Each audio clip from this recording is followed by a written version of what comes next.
I haven't done one of these in a while. I haven't done one of these in a while. Is how I'm doing it. Where my guest canceled. I don't know why. I'm going to give her the benefit of the doubt because usually people do not cancel unless something's going on. Hopefully, Very so I true. don't want to make any assumptions because I don't want to be that guy.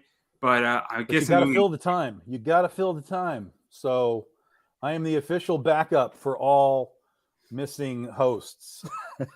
Yeah, you could have that title. You could have that title, or it's just an impromptu comic hangout on a Saturday night. Yeah, also good. I was actually, what's funny is I was actually thinking about doing this myself tonight. I was kind of, I had most of the day was kind of wrapped, and I was like, what's everybody doing tonight? Although, really, for the most part, we're kind of back to somewhat normal now. So a lot of Saturday nights are back to normal. People are out, the movies, and doing whatever. Plus, it's holiday time right now. So the live stream stuff has definitely taken a back seat in a lot of cases, just because normalcy is trending somehow. I don't even know. See, I'm a strong believer that I don't think the live stream stuff is gonna stop Oh ever. no, not at all. No, not at all. But people I just definitely think are. December I is want to go just a out bad month for sure. collectively. There's a reason why I officially ended the show in November because I said, look, I'm actually working now. So I have a Mm-hmm. holiday party and then I have a few other holiday Mm-hmm. parties. And I'm like, I don't want to miss those. And also, December is always just a slow month. So why push? And then Yeah. also, I ended with like three really strong interviews. So I had a prominent voice actor on. I had Mike Barron on, and then I forget the other person I had on. But I had like four wrestlers on and then another voice actor. So I ended with like a good like solid like 6 or 7 interviews, and I'm like, I can't really top it. But then December is just 6 or 7 people I want on, Yeah. and that's the plan. But yeah, no, that's everything that's going on. But yeah. So what were you watching? I'm curious. What movie? I reverted back to October because I bought a bunch of stuff from Scream Factory, and it came in super late. Like well after Halloween. So I was kind of like, now I kind of want to like save these things for next year. Um, but I've had time, so I've been kind of perusing through it. So I've been watching Silver Bullet for the first time in a long, long time. Um, for those that don't know, that's a based on a Stephen King book called Cycle of the Werewolf, and Corey Haim and Gary Busey. It's got an amazing cast. Like I was watching the cast, the credits at the beginning, and I was like, I don't know who any of these people are. Like, what happened to all these people? And I was going to go look them up on IMDb, right? Like, and then I started to see their faces on the screen, and I was like, I know that guy. I know that guy. I know that guy. I have no idea what their names are, but everybody in this movie. It's It's really sort of crazy. like Dazed and Confused, where Dazed and Confused is a movie that I think it was one of Matthew McConaughey's first roles, Mm-hmm. or it might have been his first role. Yeah, Ben very Affleck early. starting to get big. You had all these people like Mila Jovovich, I want to say is her Mm-hmm. name. I think Jason London was in there. And then you had all these top people, and even the director was like brand new. Yeah, And this was like the start, and nobody knew who any of these people were. right. And then fast forward 15, 20 years later, like you got some of the top stars in Hollywood, and it's Mm-hmm. kind of a crazy circumstance, and it's like a cult classic because Yeah. none of these people got paid any money in reality. And you're like, oh man, I know who all these people are though. Anthony Rapp was in that movie. Mm-hmm. Adam Goldberg was in that movie. Who Mm-hmm. else was in that movie? Everybody. But yeah, no, I didn't see Silver Bullets, so I should Oh my probably. God, you have to see Silver Bullet. It is a classic werewolf story. It is in everybody's top five, and if it's not in your top five doesn't qualify as a legitimate top five. It's a fantastic werewolf movie. Again, it is based on a Stephen King book, which is also fantastic. The book has a ton of Bernie Wrightson art in it too, because he did like these like chapter stops pieces of art for the book. Amazing. So get the book just for the Bernie Wrightson stuff, even if you don't want to read the book. It's a great book. It's a really fun 80s movie. And like I said, you'll just be watching the movie. You'll be like, oh my God, all of these guys. I know all of these guys. So it was kind of cool. It was kind of cool. Yeah, no, it's. I should probably read the book too. Yeah. Oh yeah, for sure. But right now I'm in the middle of reading the Kyoshi series from Avatar: The Last Airbender because I'm like an anime weeboo nerd. as my dog is trying to figure out where she wants to go behind screen. Everybody, she's massively confused and I'm massively distracted. In that order, but yeah, no, I should probably read the book and then maybe I should watch the movie first and then I read don't. They're very similar. It's not like It's not like Jaws, right, where the book is completely different from the movie. They're very, very similar. And it's a short story, so translating the short story into a movie is not difficult. I don't think you can go wrong either way, whichever way you want to do it. But I know that finding Silver Bullet streaming is not easy. There's a lot of these old movies that they don't exist in the streaming sense. Or if they do, they come through and then they're gone, in a couple of months. So I just, every year, if you guys are horror fans, Scream Factory every year around September, October does a big sale for all their Blu-rays stuff, and like 50% off in a lot of cases. And so I just went in and just was like, shopping cart, give it all to me, and that was one of them. This is interesting because this is one of the things, like, I'm a big anime fan, and in particular, I love Gundam. And so people think I'm crazy for wanting to buy Blu-rays of Gundam. But I say, look, tomorrow it can be taken off of wherever you want to watch it. Mm-hmm. And I hate to say it, but like I've been through this where anime disappears. Mm-hmm. Everybody knows that the one that I'm talking about is Bleach, where Bleach was on Crunchyroll and now it's on Hulu for the newest arc. And a lot of anime fans are upset because they can't see it on Crunchyroll, which is one of the biggest anime distributors. Sure. And so you can't even see the old stuff. And so it goes to the idea that, well, if you want this, if you physically own it, they can't take it away. Yeah. Listen, I'm the generation of physical everything, physical comics, physical media, physical everything. I grew up in the age of VHS when it first started, and we're renting VHS tapes and stuff. Nobody bought VHS tapes. They just rented them. But then eventually people started being like, well, I want to buy it. How do I buy it? And VHS tapes back in the day would be like $80 to $100 to buy a VHS tape because they weren't designed to be bought and taken home. They were designed to be rented over and over and over again. So I've gone through all of it, the VHS to the DVD, to the Blu-ray, to the Laserdisc, to the, holy crap, just now streaming. And I have streaming services and I like them and I can appreciate what they do. But because all of the content is so spread out, over all these services, it's like, there's no way I'm going to pay for like 6 streaming services to get all of these things. I think this is a problem. I really do. I think that, look, I pay for Crunchyroll. I pay for Peacock because I'm a WWE guy. I pay for IWTV, and then I have Netflix, and that's it. Yeah. I'm tapped out. And it's not that I'm anti-Disney. It's the idea that there's only so much money I make in a year in my paycheck, and there's only so much time I have. And then I have a Comixology subscription because it's the biggest bang for the cheapest amount of money. Sure. And it doesn't solve an indie problem, but it solves a relatively mainstream problem for me. Mm-hmm. Where if I can get 80% of the market for $5.37, I can't beat that. Yeah. In any other sense. But my streaming services is maybe $120 a month, give or take. Yeah, and I've only been on Netflix. Like I've never had anything else ever. And then recently Hulu had Prey and Hellraiser on their their content. So I was like, God, I really want to see those, and I don't know that they'll ever be on Blu-ray. So I went and looked, and it was like you get Hulu and Disney for like $20. And I was like, fuck, that's a really good deal to get 2 streaming services like for $20, because Netflix by itself is like $15 now. And so I was like, yeah, let me do this. Cause I figured I'd at least be able to see what I wanted to see. I'd watch it for a month. And then if I don't care, then I could just cancel it.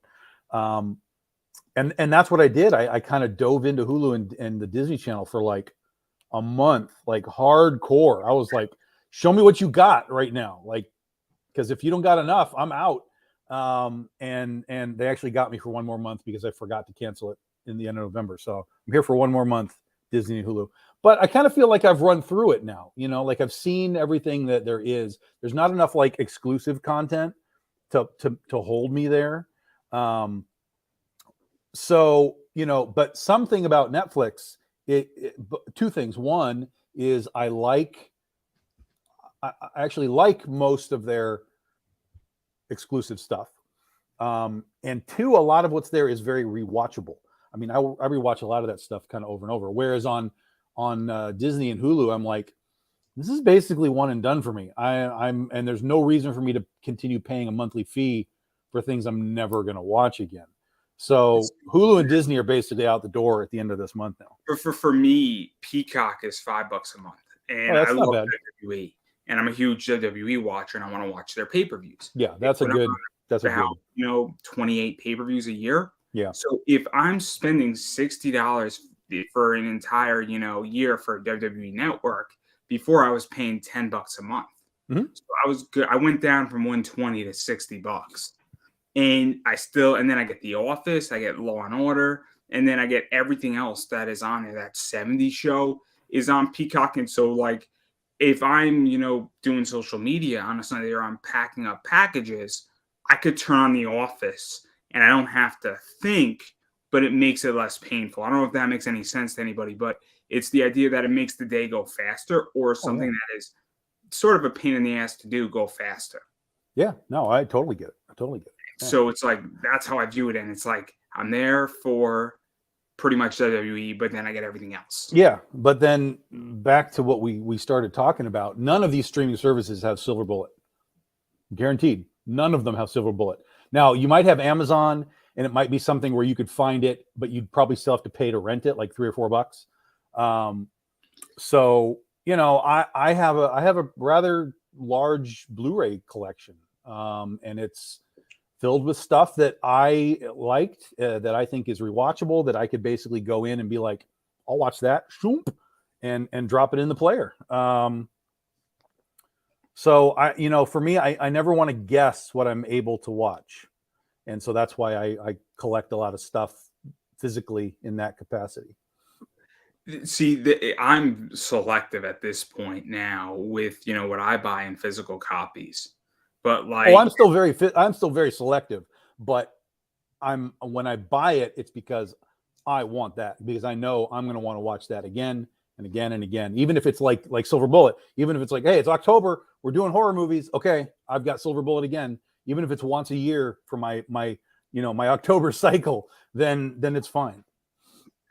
No, it's so interesting. And like, I speak to people who are a lot younger than me. I mean, I'm 29. You're obviously a lot older than me. But Thanks. even still, like, that came off the wrong way completely. Totally just did not mean it the way it sounded. No, trust me, I know that I fully realize that I am one of the elders of our circles in comics and all this kind of stuff. Most of the people that I work with are at least 10 years younger than I am, if not more. A lot of the artists that I work with and a lot of the fans that buy my stuff are generally 30s to 40s, and I'm 51 this month. So I'm definitely, up there.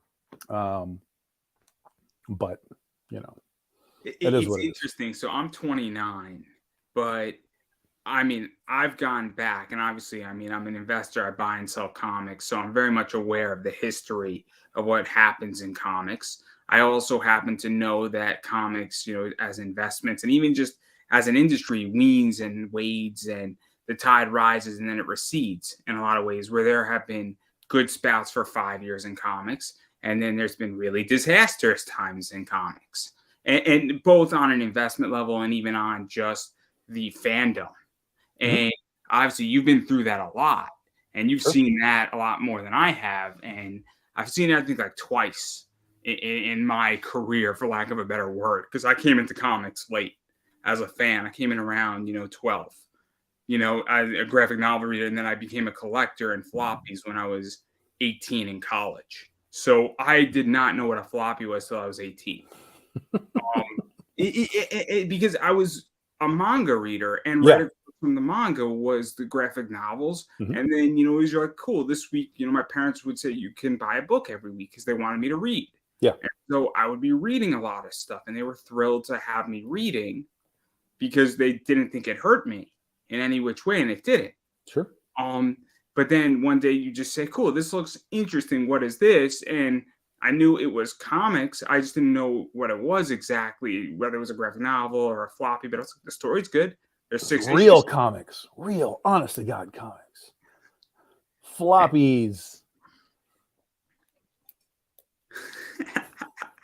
I remember that back in the 90s, there was a time where for whatever reason, I don't know why, it was just somebody in marketing decided they didn't want to be comics anymore.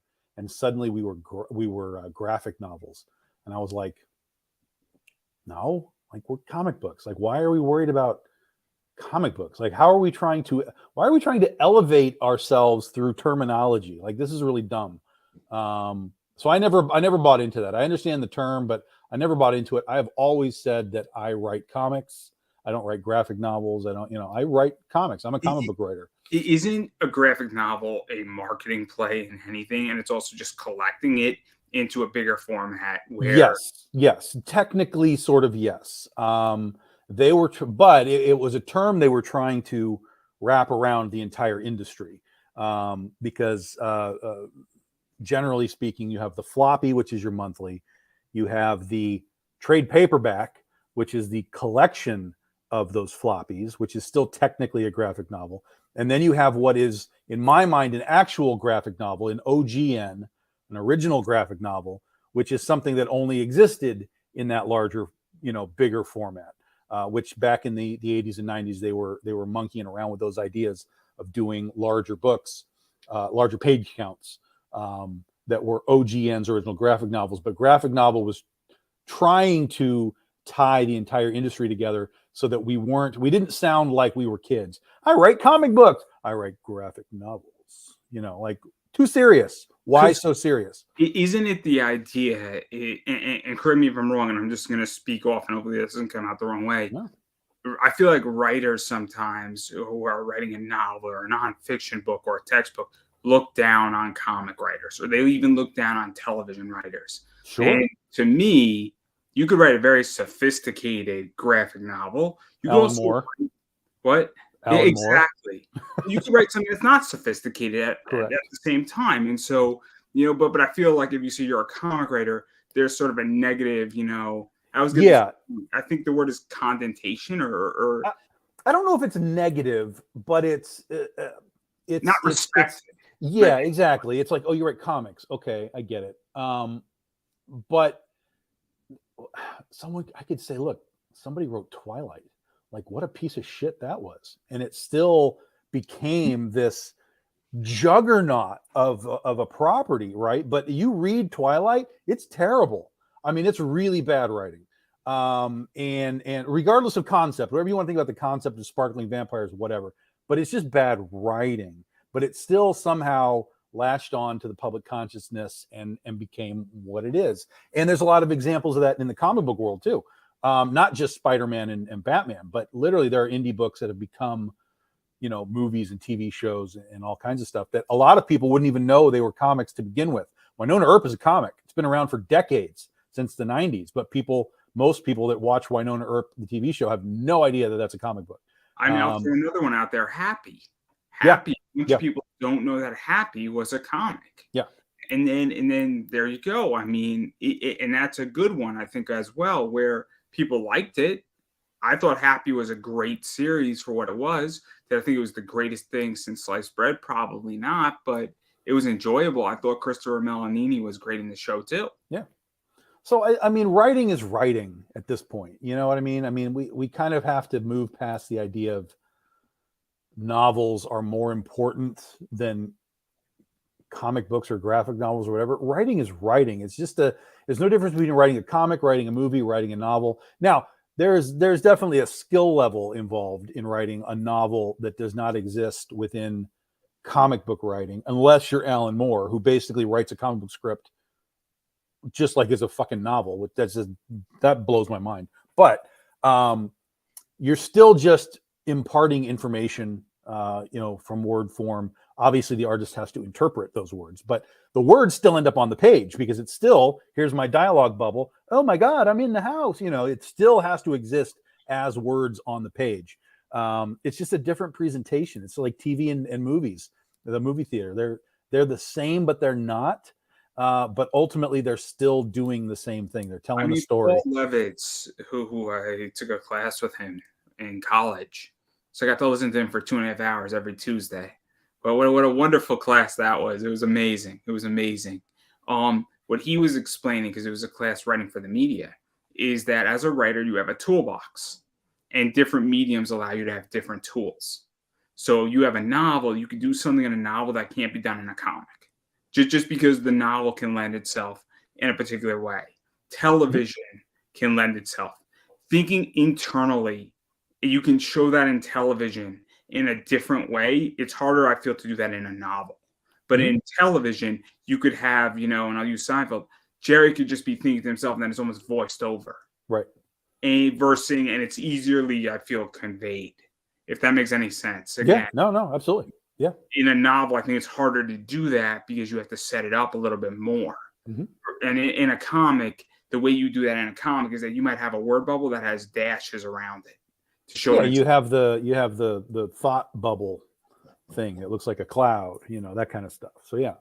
Every writing element has its own pluses and minuses, but at the end of the day, everyone's telling a story, and that's it. So we shouldn't really be, poo-pooing one side or the other. One isn't inherently better. One isn't inherently harder. In fact, I know guys who write novels and were very big novel writers that came over to comics and completely shit the bed. They had no context of how a comic book works. They had no context of like a monthly deadline. It's like, oh my God. So, it's and that just goes to prove just because you can do one doesn't mean the other you can just cross over and you're doing it. There's somebody in my family who had a very successful screenplay with a movie and made millions of dollars, but he only had a one-hit wonder. And he tried writing a graphic novel. It was a disaster. And it was because it's screenwriting and writing a graphic novel, they can translate over, but it didn't in his case. And it was a rough graphic novel. The concept was generic in a lot of ways, and there wasn't anything special. And, for whatever reason, he latched onto something that was a home run. And it might have been the right context. It might not have been, because you could make a lot of money with something very simple. And Twilight, we were speaking about, is a good example of that, where that just resonated with fans. Versus, is it the greatest thing ever that's been written? Probably not. And there's a million things that are better written. But then you could also have something that's really well written that resonates too. Like, I think The Walking Dead is well written to a certain degree.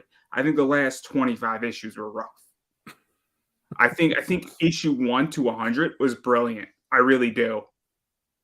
I think up, and then even going in maybe around like issue 1, All Out War was a good run. I think if they ended at All Out War, The Walking Dead would have been an amazing series.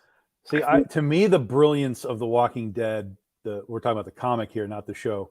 I don't know anything about the show. But the brilliance of The Walking Dead to me was Kirkman's finale, because everyone assumed that he was going to get to 200 and the book, and they were even soliciting the books past whatever it was, past 195 or whatever. And so they were soliciting the books like it was coming, and everybody was like, yeah, 200, this is it. It's going to be the big finale. And then he was like, episode 196. Yeah, I'm done. See you guys. Out of here. And I was like, fuck, he beat the system again. Robert Kirkman beat the system, because there's no way you can say we're ending on issue 200, get ready for issue 200, and then you get there and you read it. There's no way the fan base comes away and going, wow, that was a great finale, because there's too much buildup. There's too much expectation in their own heads of, this is the way it's going to end. This is the way I want it to end. This is the way I think it should, all of that kind of stuff. There's no way. And so he just was like, see ya. And everybody was pissed, not because it ended, but because all the retailers were like, shit, I could have ordered more. And, it was like this really poor reaction that is just consumer driven reaction See, versus I was this upset. creative reaction that is like, he got it. I was upset because there's a bunch of cool character designs that they built purposely, and I was like, I wanted to see these characters. Like I was pissed because I was like, I want to see Carl 10 years in the future. Like I want to see that. But also I was hoping he was gonna end up with not with like his like freaking neighbors thing, and they have a kid together. I was hoping he was gonna end up with like the other girl. Like I was upset about that. But see, you would have still been upset even at issue 200. Even if they ran it, you would have still had the same problem. So in this way, he just snapped his fingers, ended the series, walked away, and let everybody piss and moan about it. Oh my god! Oh my god! Oh my god! And then meanwhile, he's over here doing whatever else he's doing now. So I'm it was not brilliant that it ended at 197. I really enjoyed The Walking Dead, and The Walking Dead for me was just enjoyable because it was like plug and play. And that's the thing for me is that every month I was like, man, this is just enjoyable to me. And what's going to happen next? What fucked up crazy shit's going to happen next? And, but it also started getting stale. It really did start getting stale. After All Out War, I thought All Out War was brilliant. But after that, it started getting stale. I'm like, we need to spice things up a little bit. For me, I read the first 5 trades and it was stale at that point. I was like, every issue, every arc, it's just the same thing. It's just there's no roller coaster to The Walking Dead. It's all just down. It's just down, down, down, down, down. How fucking far down can we go? And there's never a whew, okay, here we go. All right, before you get another one. So it was just this wreck of humanity is terrible, everyone's terrible. Let's kill some people. It just felt like it was the same thing all the way through. And so I jumped out after volume 5. I mean, the first 6 were really good, and they were exciting. And then even I thought the governor issue stuff, I thought that was great. But then we had a bout where they're like in the woods at the church, and that was just like okay. But then when we got to Alexandria. And maybe I'm biased because I used to live in DC and I used to live close because I know the area where they were. And I'm like, oh, this is cool. I really appreciate the fact that they're near DC because DC was a home for me for a while. It still is in a lot of ways. I may or may not eventually get a Senate seat. I will buy my Senate seat. There's a difference between winning it and buying it. I'm just letting everybody know. But yeah, I enjoyed it. And I also like the fact that I just love Negan or Negan. I'm not exactly sure how his name is pronounced, but I just love him as a character because it's just like so honest.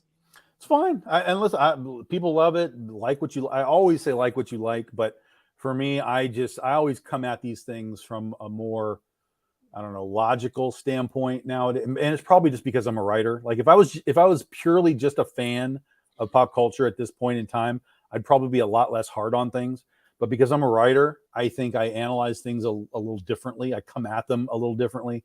I look at, have we been here before? What have we done? What's different? And so there's a lot of stuff that I look at and I'm like, I don't understand the hype at all. And it's not to say that something's good or bad. That's the other thing. It's like I rarely say that something's really bad, but it's more just like I don't understand the hype because I feel like we've already been here before with all of whatever it is that's happening.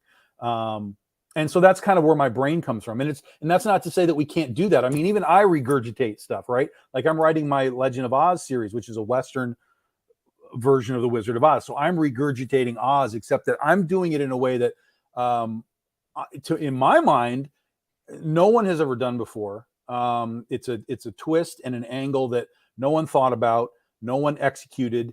It doesn't exist other than here. Whereas with a lot of this superhero stuff, in the comics and in the movies, we're just regurgitating what we've already seen technically, fight-wise, design-wise. Even the stories are just adaptations of the comics in a lot of ways. And it's like Harley Quinn fighting Superman is not a regurgitation. No one cares about that.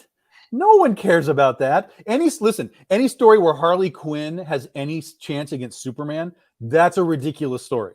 That's a ridiculous, inane. I thoroughly enjoy that cover. It's like Squirrel Girl beating Thanos. Like, fuck this. This is I'm ridiculous. explaining a concept. That cover just makes me smile, which is what comics. Is it just a cover or was it like a story? I think it was just a cover. Okay, so they're just having fun with it. That's fine. I accept fun.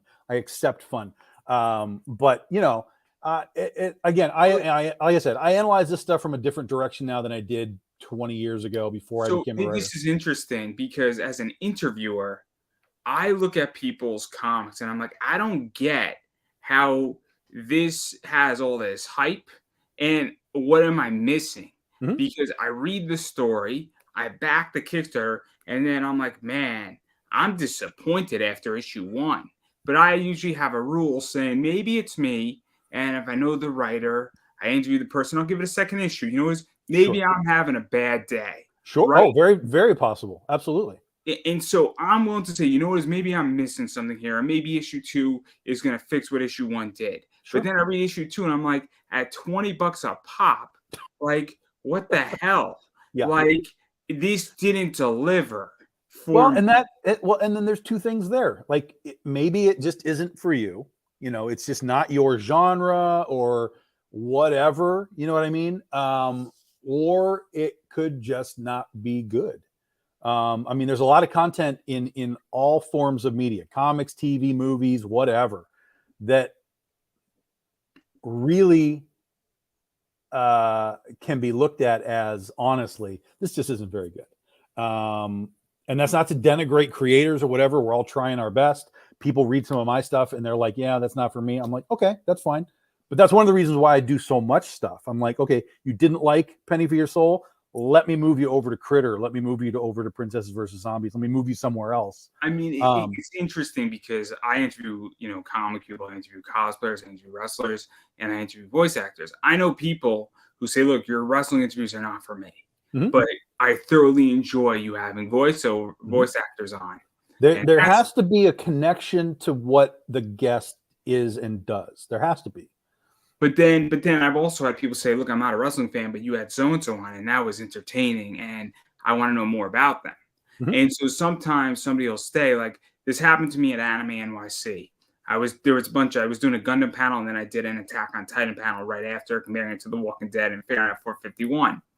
And this is what happened, and I was speaking to somebody, is that I did the Gundam panel. There was about 70 people there. And somebody said, you did a really good job with that panel. I'm curious what this panel is going to be. And I'm not even a fan of Attack on Titan. But you presented in an interesting way that I want to know how you're going to present this one next. Mm-hmm. So they had a connection, not to you now, material, but to how I presented something. Yeah. And then afterwards, everyone's like, yeah, I'm glad I stayed. I also said at the end of my panel, I said that you're probably not going to be able to get back into this thing because the room's sold out.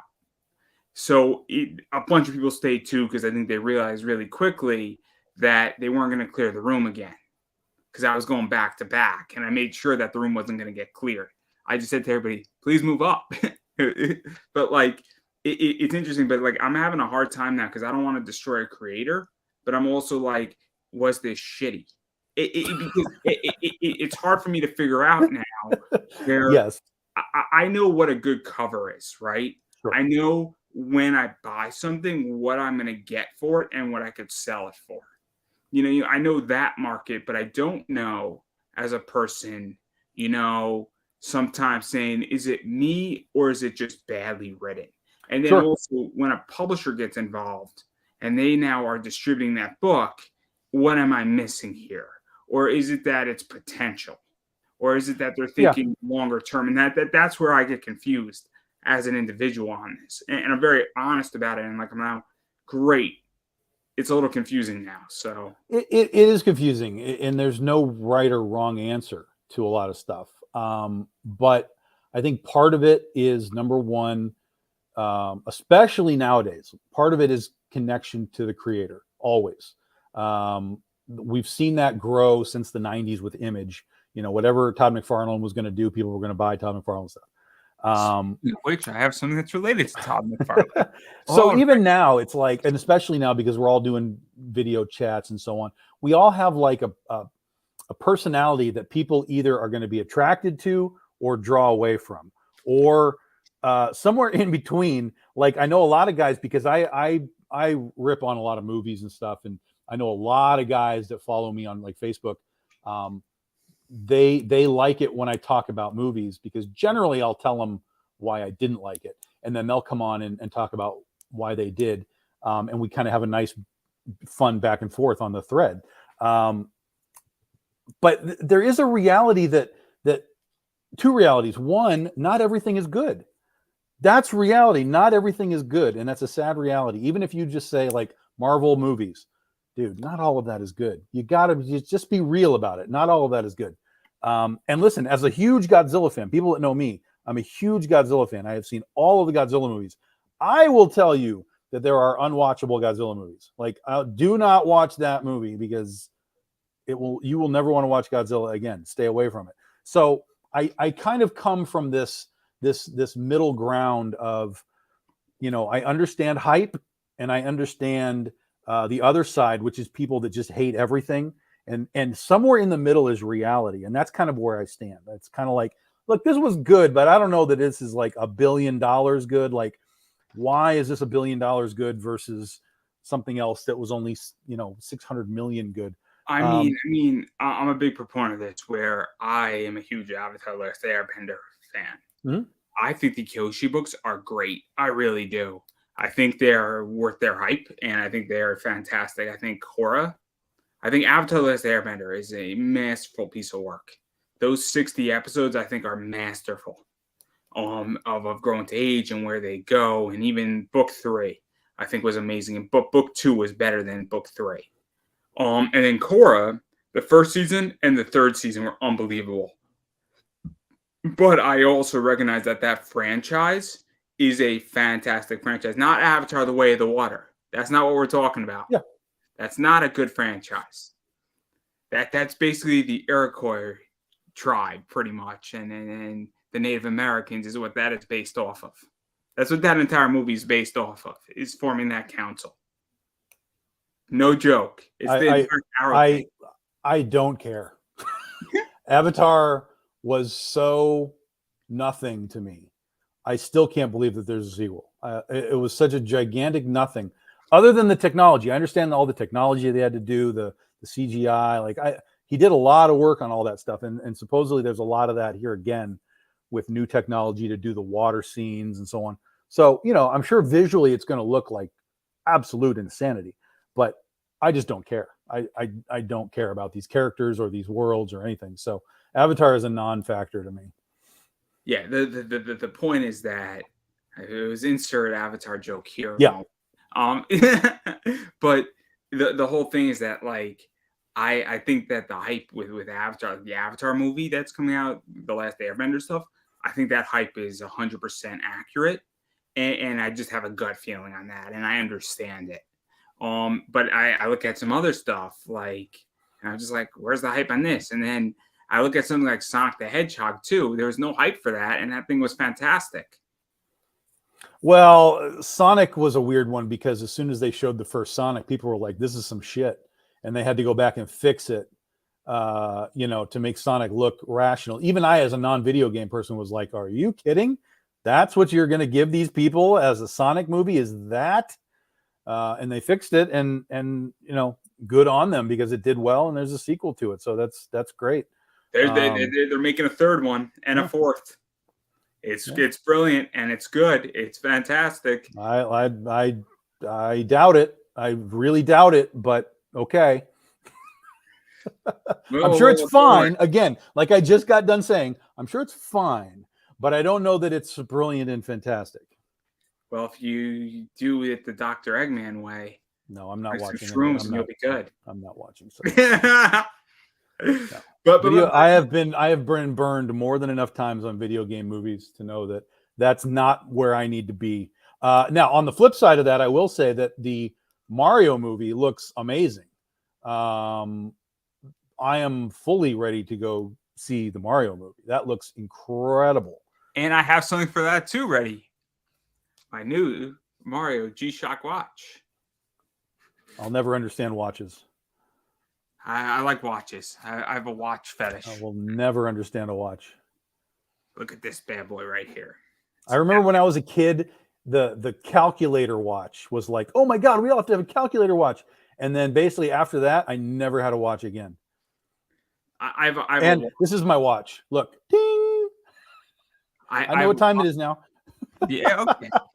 And look, I got a watch. Now, granted, you don't wear that, right? It's a collectible thing. Like you don't wear that. No, I wear it. Do you? Yeah, I love it. It's for me. I view them also as asset classes, which is a whole different thing. So I bought another watch about 12 months ago, and I bought it for $250, and the watch is now worth like $480. Well, from a collecting standpoint, I get it, but from a hey, look at my watch. Like I don't care what watch you're wearing. Like it doesn't mean anything to me. But also like my dad has a Rolex, and he got his Rolex, and you can't even buy a Rolex. So as an asset class, it's a different business. But again, but also when you start putting gold on things, you start putting value on stuff. It becomes, but you're putting like precious metals and diamonds and stuff. Naturally, that's a different debate and discussion. But again, I'm like an asset class freaking monster where I love like comics, I love graded books, I love comics, cards, all that shit. And I'm the problem with the industry, and I got no problem admitting it. I've commoditized. I can't think of the word. Fuck. I'm having one of those days where the word is just you're not any different than anybody else. I mean, we've moved into a period of time which is really interesting, because like our parents, or at least in the case of my parents, when they were making their house and stuff, they were filling it with like good wood furniture, and they were putting up specific types of art on the walls, and collecting like china plates and whatever. And now there's probably not a house in America that doesn't have at least one pop in it. And the people that are decorating their houses, they want a Star Wars poster, not like, a Mona Lisa reproduction or something. So we're just in a weird pop culture zone right now, where the people that are buying and have money are the people that like this kind of stuff. And that's why it is so massively marketed and so heavily licensed across basically anything that you could imagine. There is a Star Wars thing for it. Like you want a steering wheel cover, there's a Star Wars thing for it, So that's just society now. That's not even culture, because pop culture is now culture. There is no getting around it. Pop culture is now culture. So I don't know how you grew up, but I never got shoved into a locker in school. But I was the guy who was watching anime, wearing anime T-shirts. Yeah, I was the comic book guy and buying Transformers, and yeah, I was the nerd in the day. But like, I never got shoved into a locker. I never got, attacked. I never got beat up. But I also wasn't the popular kid. You know what I mean? But now you go into Hot Topic, and you look at a jock next to the nerdy guy, and they're both buying the same Pop Funko. Right. And so there's been a big transformation.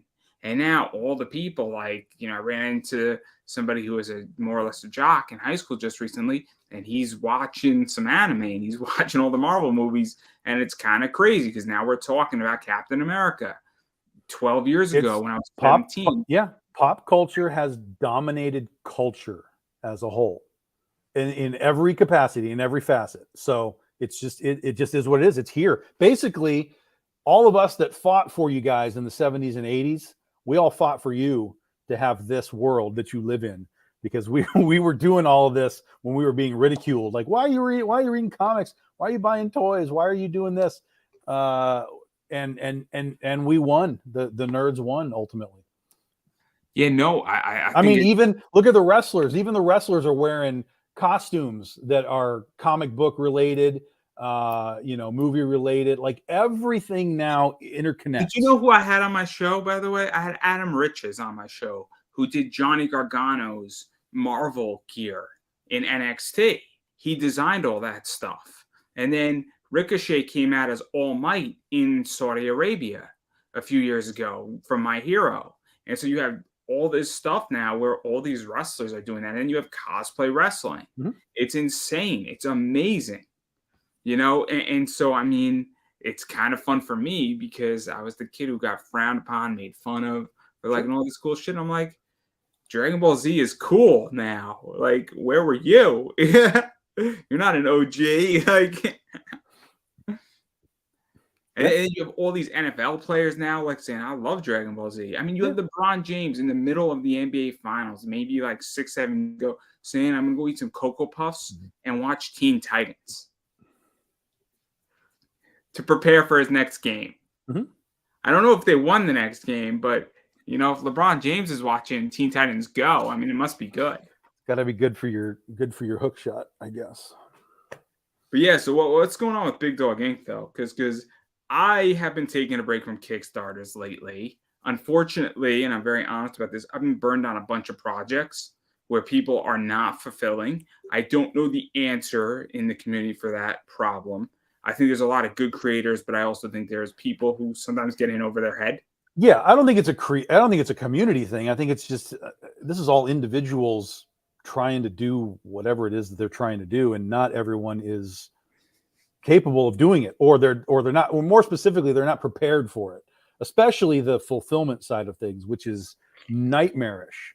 Those that don't know, I mean, holy crap, it's nightmarish to fulfill books, fulfill Kickstarter campaigns. So there was definitely a period over the last couple of years where a lot more people were doing it, trying it. They're basically a lot of one and done guys because they're like, Jesus, I'm not doing this again. A lot of people that just haven't fulfilled, even huge names have not fulfilled their campaigns in years. So this isn't just like it's not a community problem. It's not a conceptual problem. It's just an individual. I want to ask you a question before I let you continue on this. Yeah, no. What do you define as late? Because, and I'll tell you what I define as late. Anything over 4 months is late. That's pretty late. That's pretty late. I give a lot of leniency. But it also depends a lot though, because, for example, sometimes people will think they can move faster than they can. So let's say they do a campaign in July, and they're like, "Yeah, we're going to ship this in September, whatever." So that's July, August. So that's basically 3 months to do the campaign, get it printed, fulfilled, whatever. So that's 3 months. So sometimes that kind of stuff is it's the old phrase, biting off more than you can chew. It becomes more work than you can handle, and suddenly you're in October, suddenly you're in November, and you're like shit, and we're trying to get it done. So sometimes that's the case. People that have done it for a while have kind of figured out the time needed to actually, like, I know it's going to take me 4 months to do this, and then they'll tell you in the campaign, we're going to do this in July, we're going to ship it in December, and they've got it kind of tight and where they want it. And then you can still become late, but that's you have less of a chance of being late if you have sort of a buffer built in. But a lot of people don't know the buffer yet. They haven't quite figured that part out. My logic on this is I'm not going to name who it is, but he's in Florida and he was hit by the hurricane. So he's going to be about 2 months late. But guess what? Nobody's angry. You know why? Because everybody understands, right? So for instance, if I did a book and then all of a sudden somebody in my family died and I'm making arrangements and I'm late by a month, I'm going to say, hey, look, there so-and-so died in my family. I apologize. I'm getting this done as quickly as I can. But guess what? I'm going to keep you updated. Sure. My issue, and then the project that hurt me the most, there were two, and I'm not going to name them, but the person had a year to do the whole book. Mm-hmm. So the book funded in May. It's supposed to happen in May of 2023. Mm-hmm. So now May 2023 comes, no updates all year. So now this is a red flag. That's a lot, yeah. Meanwhile, he ran another campaign where he did 16,000, and he ran a second issue on that book, and he did 23,000. And the book that's not tied to these other two books did 9,000, and it's a graphic novel. And I think what ultimately happened is that his artist ran away with the money. But that's not my problem. I don't have an equity stake in this, but I'm owed a book. Yeah. I'm owed an explanation. And then he was like, the new artist is only 40% through. And I'm going to use a term here that might be slightly offensive, but if your artist is 40% through and you've already been fucked and your backers are waiting, you got to crack the whip a little bit. I'm just saying, you have to say, look, this is my ass on the line. And where are you with this thing? We need to get this done quicker. How fast can you get it done? And the person says, oh, I'm going to need 6 months. Can you do it in 5? Because you got to get it moving. And then there was another thing that was a D&D book, and it's the only D&D book that has had a problem, and that's a disaster. And I think those people bit off way more than they could chew. And they're both friends, which makes it even worse because I interview people and then I back their projects and I promote their projects and then they fuck me. So I'm taking a little bit of a break. I'm sorry, Tom, you're not welcome back. Yeah, it's a tricky thing. Like even I one time I had a problem where we were ready to go to print and the printer literally disappeared, like gone, just gone. And so, holy shit, I got to go find another printer to do this book. So crazy shit can happen. But again, it's really just a matter of like telling your backers, like, look, guys, this is what happened. We're fucked right now. And we're trying to get this back on track and move it in the right direction. But like I said, a year is too long. That's ridiculously too long. So let me revise the position. So it's not Pat Chan's Destiny New York. That's not the book I'm talking about. That book is going to take a year. He has a year to deliver it to me. Oh yeah, no, I understand. Yeah, and that's what I'm saying. Some people have that buffer. They know, hey guys, this is a year-long book, and we'll get it to you next year. But some people will say, we do it in July, we're shipping in December, and it's December of the following year, and it's still not shipped. That's batshit crazy. And there are some really large names that have big problems in so with Pat Chan's Destiny New York Volume 6. And I speak very highly of Pat, and I don't think he's going to mind me saying this. He sent me all 5 digital issues of the one done already. Mm-hmm. So I don't have I backed all 6 physical copies. Mm-hmm. I don't have all. He's going to send them all out to me at once because it saves on shipping, and I don't really care. I'm probably going to read it digitally anyway. I would prefer to read it digitally because it's just easier, and I just want to put it on my bookshelf. But the idea is that after the campaign funded and he got his money 2 weeks later, he sent me all 5 digital copies of the book. So now I feel a lot more comfortable because I have at least something. Sure. I feel like you have committed to me something. Mm-hmm. So like for instance, like when you do a book and I backed a bunch of your campaigns, if you send me the digital after you get the money and you say, hey, look, the book's done, but it's going to take us a month to ship it to you, I don't have a problem because I feel like you've given me like 20% to some degree in that digital where you're not going to stiff me. Right. And I'm just waiting for the book. And that's how I feel is that, and the only reason why I bitched to you, and the only time I bitched to you, and I'm very honest about this, is because I wanted the physical book because I got that green foil one. I'm like, I want this book in my head. It's awesome. I want to get it graded and hang it up on my wall. Did you get it graded? I did not. I'm actually taking a break. I have a bunch of books that need to get graded that are super limited. I have a bunch of really cool, like limited 25s from a bunch of cool companies, and that I've won that people have made me serious offers on. Yeah. And I'm not interested because it's my mom's favorite. It's her second favorite book. My mom has another favorite book, and the reason why she loves it is it's signed by Nichelle Nichols and graded. It's Nichelle Nichols and the Legion of Doom on the bridge of the deck from Star Trek. And there's 6 covers that connect, and I was at a con, and she was signing, and worth the $50 I paid for it. But I digress. But I'm planning to get that book graded because it's for me, and it's an awesome book. I think, what was it? Who did that book? Something Palatiro, I want to say. I don't know. Yeah, you don't know off the top of your head. This is not good, is it? I don't know Star Trek or Legion of Superheroes. No, your book. I thought you were talking about the Nichelle Nichols thing. Oh no, I know who. Oh, the green one you got, Paolo Pantalena. Yes, I'm very bad at names, and I hate to insult people by mispronouncing their names.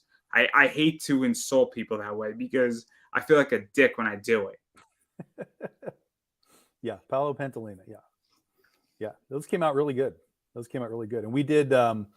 We took that to another level with this last Kickstarter we did a couple weeks ago. Princesses versus Zombies. We brought it back, and so we launched it on November 18th, which is Princess Day, National Princess Day. It's a real thing.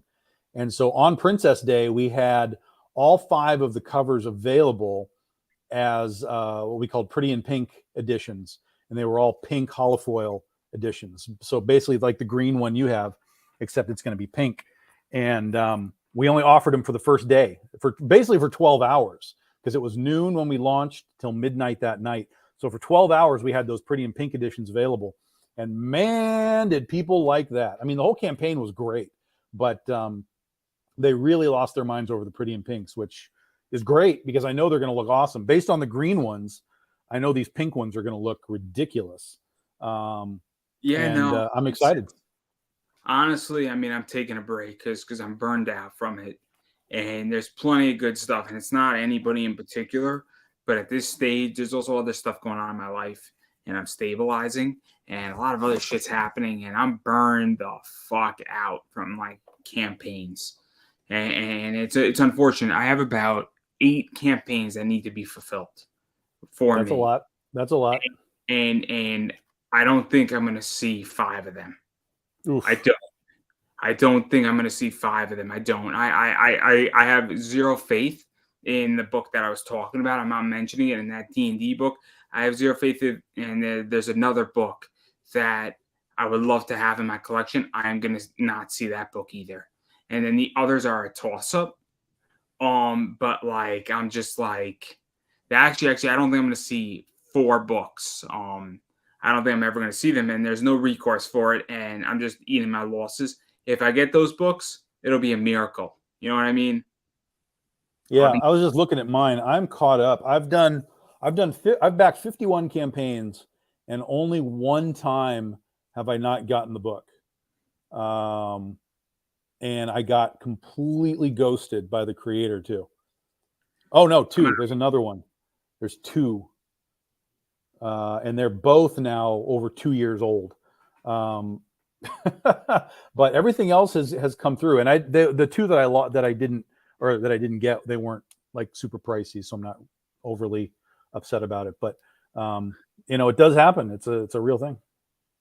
Yeah. Well, one of them, it's weird where nothing was overly pricey. Where we're talking $60. I don't know if $60 is pricey at this stage, but even still, one of them was 38, one of them was about 32, the other was 60, one of them was like 35, and it's just like, it is at this stage.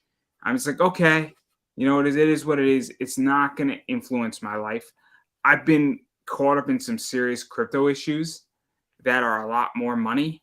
Not too many. I was not caught up in the FTX stuff. I was caught up in Celsius. I lost about like $450. I also had a crypto wallet drained, which was brutal. But again, I only lost like $200 on that. But again, what is, if I lose money, and it is what it is, but I'm also never going to have those people on my show ever again. Yeah, so, sure. And some of it is a learning process. There are, like I said, there are very big names that have literally just taken the money and run. And then there are some others who say they're still working on it, even though it's been years later.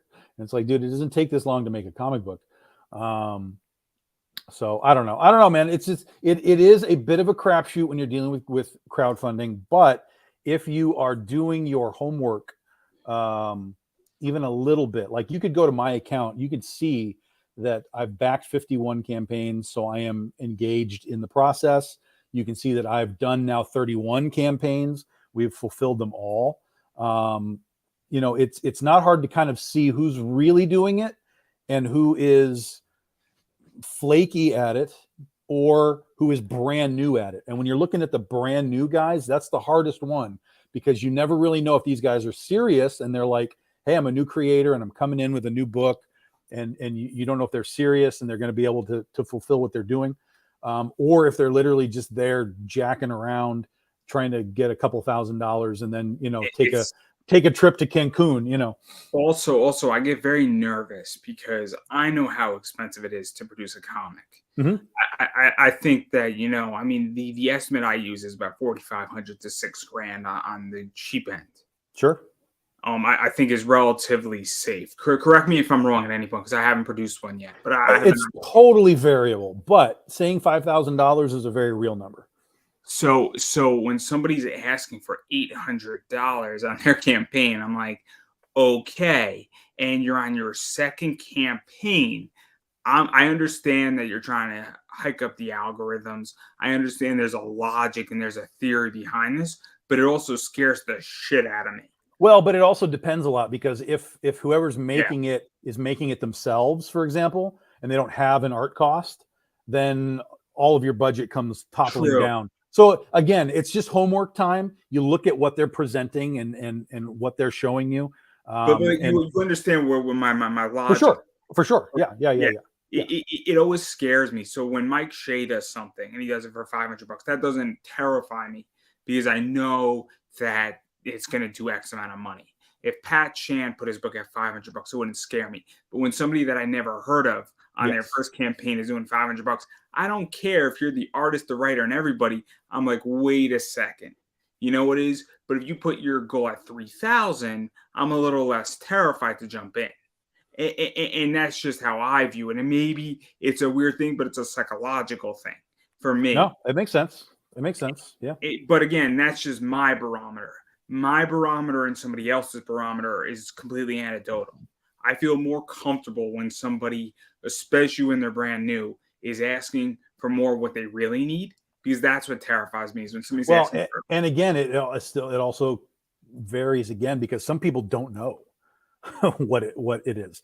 But in their minds, they understand that if I made $1,000, that's going to pay for whatever it is it's going to pay for.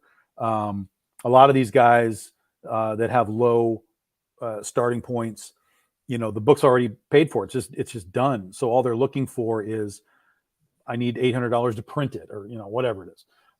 Also, there's a lot of guys that are just vanity press. So they're just like, hey, I want to make a comic, and that's their goal. Is the entire goal. There's not going to be a number 2. They're not going to like go to cons with this. It's just like, I want to make a comic and say I did it. So there's a lot of vanity press in crowdfunding as well. People that just want to say they did it. And then there's the people that are legitimately trying to make a living out of making comics or music or whatever is on crowdfunding. Crowdfunding is not just comics, it's everything. And so there are people who literally try to make a living off of being a creative person. And that's the people that you'll start to see really have a hold of what crowdfunding is, how it works, how it needs to work for them and their brand and their process.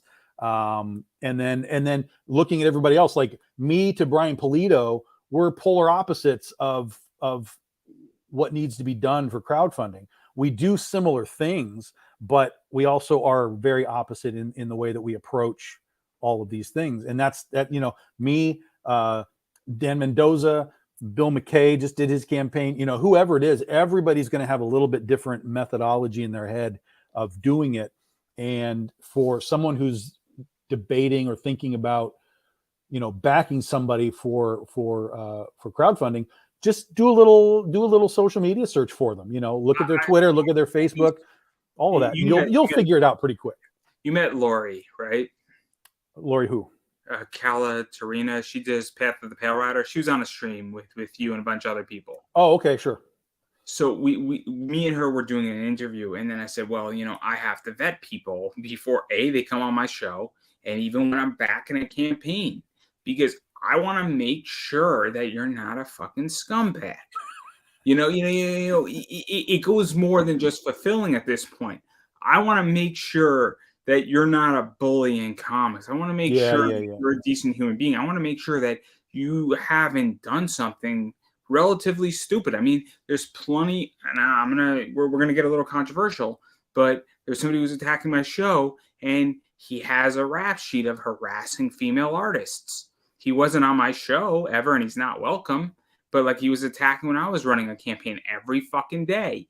And my point is that I want to know if you have that rap sheet, because I don't want that shit in my business. I don't want to have somebody on my show who is controversial in not the good ways. So I don't mind having somebody controversial on my show. I don't want somebody who has a felony charge of murder on my show. And you laugh at it, but it's not. I mean, it's somewhat funny, but it's the idea that I don't want that press, because I don't want to invite an entity into my business that shouldn't be there. Yeah. And so this is what I mean by vetting, where I think at this point you have to vet people and you have to say, okay, is this person going to fuck me over? Because let's be realistic, people get fucked over all the time in comics. It's a real problem. Well, in the world, you know, I get a little fed up when it's like, oh, comics has this problem. I'm like, no, the world has this problem. Every problem that you're telling me that comics has, that's the world's problem. So, you know, it's yes, it's a problem, but you know, don't hyper focus and suddenly be like, oh, comics. No. It's everywhere. It's everywhere. So, you know, but controversy is when I tell you that Wakanda Forever was not that good. That's controversy. I didn't see it. That's real controversy. I didn't see it. I haven't seen a Disney movie in a long time. I think the last Disney movie I saw was like Endgame. Oh, dude, that's like 2 years ago. No, it's more like 5. It's no, bad. That's 2 years ago. That came out in maybe 3 years. 2019, right? Honestly, I haven't seen anything since. I haven't seen any Disney show. That's not true. I did see She-Hulk. I enjoyed She-Hulk, but I might have been drinking a lot during She-Hulk, but that's not the point. I like She-Hulk as a character. I like her as a character. Because you were drinking. It's because you were drinking. You should see me when I'm drinking and tweeting about wrestling. That's a spectacle in its own right. That should be a show right there. Andrew watching wrestling while tweeting about wrestling. It'll be great. Drinking while wrestling and tweeting and all sorts of. Where are we broadcasting to? YouTube, Facebook. I think my freaking Facebook group. Oh, because it's not on your page. I was looking for the link, and it's not on Andrew's page. Yeah. It's not on my personal page. It's in my personal. It's in my business page, my indie comic group, and then on YouTube. Okay. Because I chose to go with the cheaper stream. Yeah, I saw Sam Quinton posted in here, and he had a little YouTube icon. So I was curious where this was happening. Yeah. Sorry. Nobody's around tonight. It's a shame. That's what I'm saying, right? It's like people are doing things now. I mean, my guest was supposed to be Bella Rockefeller, and I have her number, and I texted her. Maybe she got hung up. Maybe she didn't deem it was important enough. It's unfortunate. So she fights for a company called Lingerie Fighting Championship, and she does a bunch of other stuff too. She's a model. She does some other cool shit, and we confirmed yesterday, and she just didn't show up. And I'm like, what happened? And that's what bothers me as an individual, is that I understand if emergencies happen, but dead silence? Like, I want to know, if you weren't interested in being on my show, that's cool. Because guess what I would have done? I would have sat in my bed and chilled out and watched Law and Order all night long and opened up a beer. Order. Oh my God. We have to fix your viewing habits. Law and Order. Holy God. Hey, I'm going through Criminal Intent right now. Oh my God. Oh my God. Oh my God. Tom is gonna just now. You know what is? Maybe I'll watch the original Top Gun too while I'm at it. There you go. That's better. That's something better, at least. Yeah. Maybe I'll watch the Karate Kid 2 again. That's good too. Not the second one was okay. The third one. The second one is the best of them. The second one is the best of them. The best of them. First one's good. First one's very good. The second one is the best of them. Yeah. So in my family, we have a tradition that Black Friday, Barnes & Noble has all the signed copies of books that come out for Black Friday. So my family goes on Black Friday. I've never heard of such a thing. Oh, you never heard of this? That all these signed books by all these people, who write books, nonfiction, fiction, whatever, are in Barnes and Noble. So Ralph Macchio just wrote a book, Wax On. So I got a signed copy of that, and that's a Christmas gift for me as a Jew. So there you go. I don't know about buying things that are if I'm going to get an autograph, I want to meet the guy. Like just buying an autograph, unless the dude's dead, which then I understand you can't meet the guy. So for me, it's just cool that it's autographed, but I want to read the book. So I'm going in completely blind. So I'm going to buy the book anyway. So there's no charge for the autograph. If the book's okay, if it's the same price, then that's fine. It's just cool if it's already autographed. And it's fun because I go in and I look at their selection. I'm like, cool, this book looks fun to read and there's no pressure.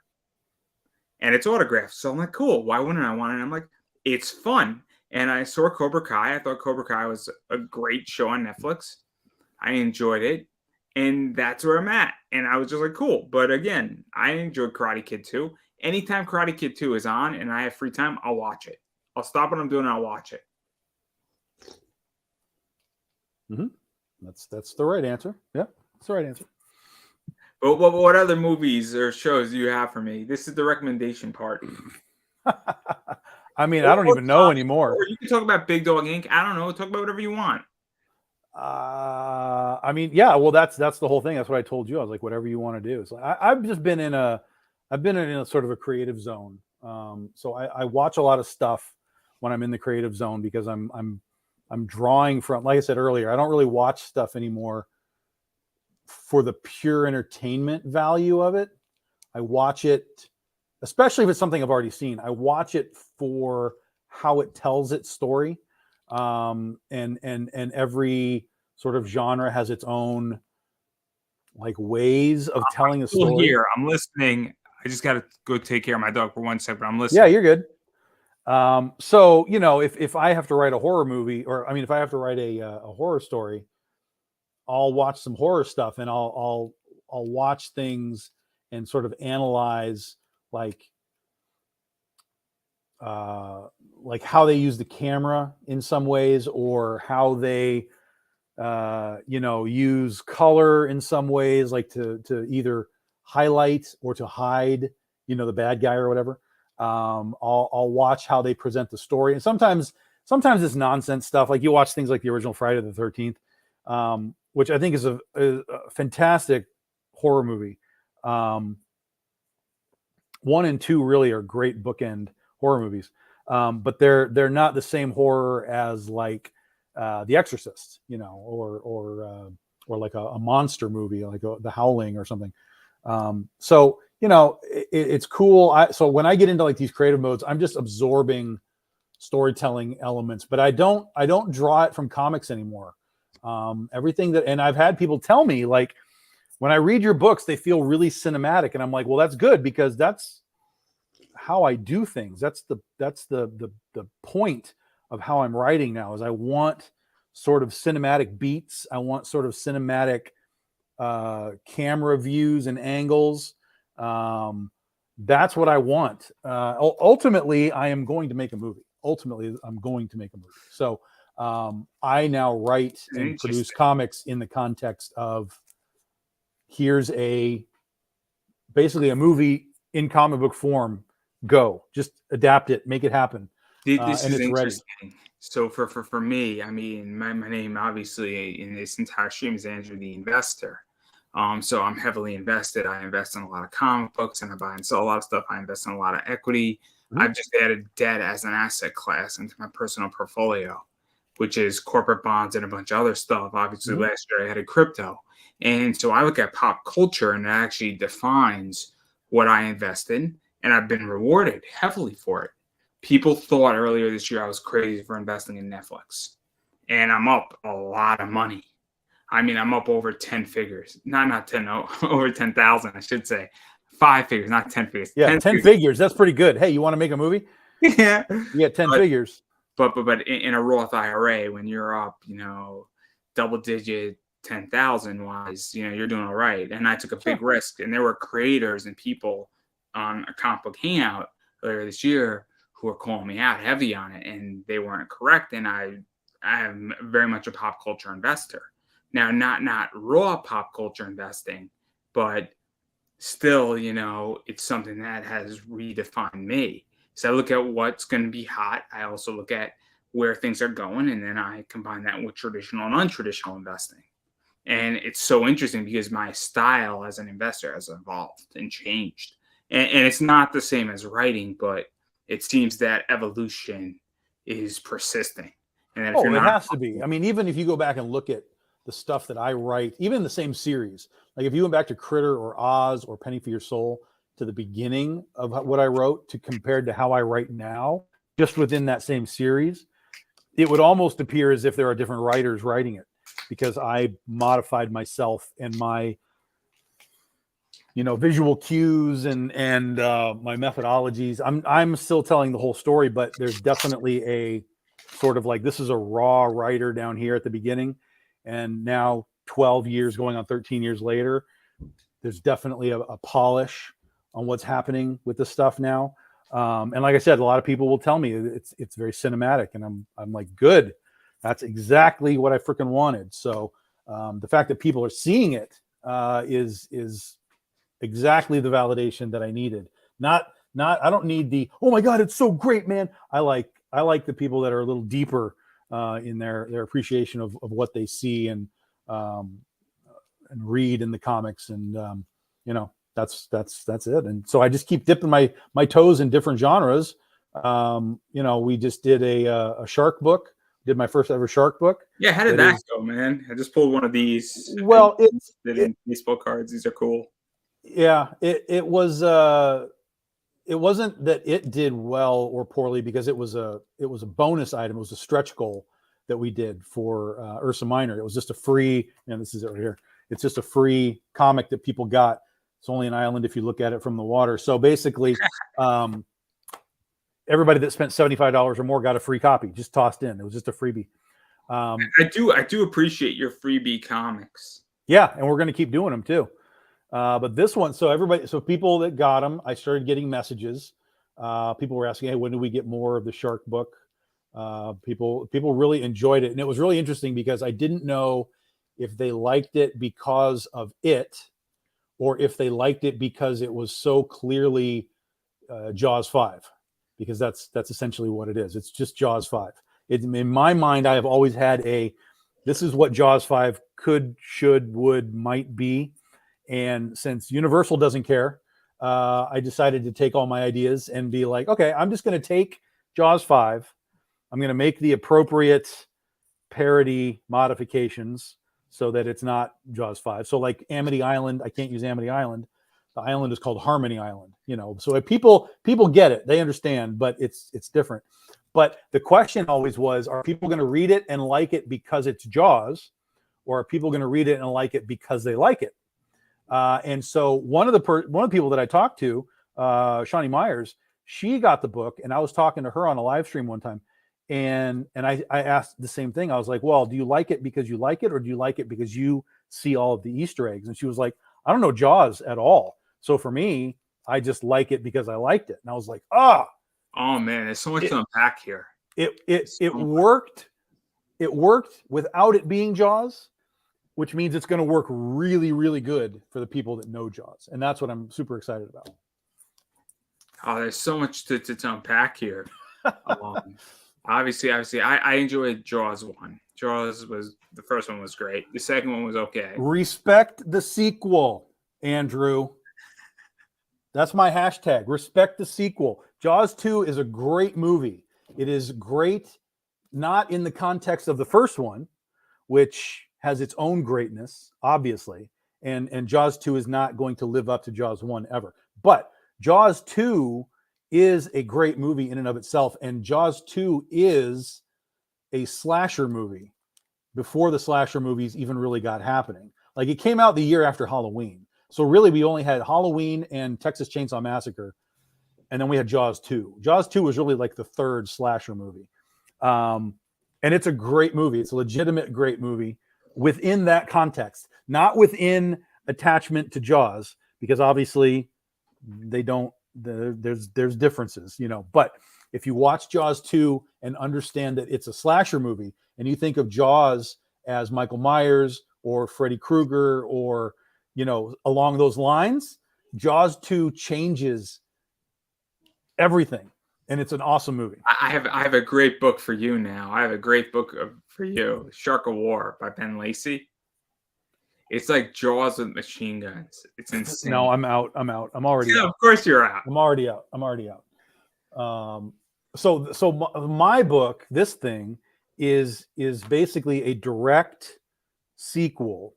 If you assume Jaws 1 and Jaws 2, you skip Jaws 3, and then you assume Jaws 4, Jaws the Revenge, and you take those 3 as canon. This is Jaws 4/5, however you want to do the canon. But it connects really heavily to Jaws 1 and 2. And when people are reading it, the people that get it and understand Jaws, they're like, dude, there's so much in here. And then the people that don't know it apparently are working on it too. So like, here's a shot right here from the book with the shark tower. Everybody who knows Jaws knows the shark tower. So, you know, that's the fun of writing this thing, but I also have to write it in a way that that it will work and stand on its own, assuming people don't know Jaws. Because not everybody, it's weird, right? Because not everybody's going to know Jaws. It's definitely like in the top 10 of all time movies ever. But we're definitely reaching a point in pop culture where a lot of these things that are 40 and 50 years old are not as active in the pop culture anymore. Like Star Wars is now 40 years old, right? So, but Star Wars is also a franchise that just keeps going, and they keep making more and more and more and more. But a lot of these old franchises that just kind of were good in like the 70s and 80s, and then they just haven't done anything with them. A lot of that stuff is kind of drifting out of public consciousness, and it takes things like big anniversaries. Like Jaws is about to have a 50-year anniversary. We're 2 years away from a 50-year anniversary. You're muted. You're muted. You're muted. Oh, my bad. There you go. my parents and then my sisters and my parents just came all back in. They just brought my dog. It's a crazy situation, everybody. But what's interesting is that I just saw Wrath of Khan and its 40th anniversary theaters, and then it kind of revitalized a little bit. Star Trek, I feel, and obviously Star Trek is a franchise that keeps on going. But even when you get those big anniversaries, it's a big deal. Sure. And so because I feel though that people, at least the way I view it, is that the 70s and the 80s were fantastic on creation. I mean, I think the 70s in music were great. And I think the 80s in cartoons arguably is some of the best cartoons that have ever been made. Minus Kim Possible, because Kim Possible is a brilliant cartoon. That's not the 80s, that's the 90s, isn't it? Kim Possible is like the 2000s. Oh, okay. I was going to say, I figured late 90s, yeah. the Kim Possible thing's a joke, but Jake Long, Kim Possible, Disney are some of the best cartoons from like my era at that point. But anyhow, I digress. But I feel like a bunch of this stuff though is starting to come back because people realize that the stuff that's being produced today isn't that good. No. Well, and again, this is also the cycle of society, right? The people that are my age that grew up with stuff in the 70s and the 80s, we're the ones that have kids now. We're the ones that have the disposable income now. And we're not looking at buying the Cardi B album. You know, we're looking at like, what did I grow up with as a kid? That's stuff that I like. I want a Jaws movie poster. I want the old Jaws game, you know, that they made. You know, I want that kind of stuff.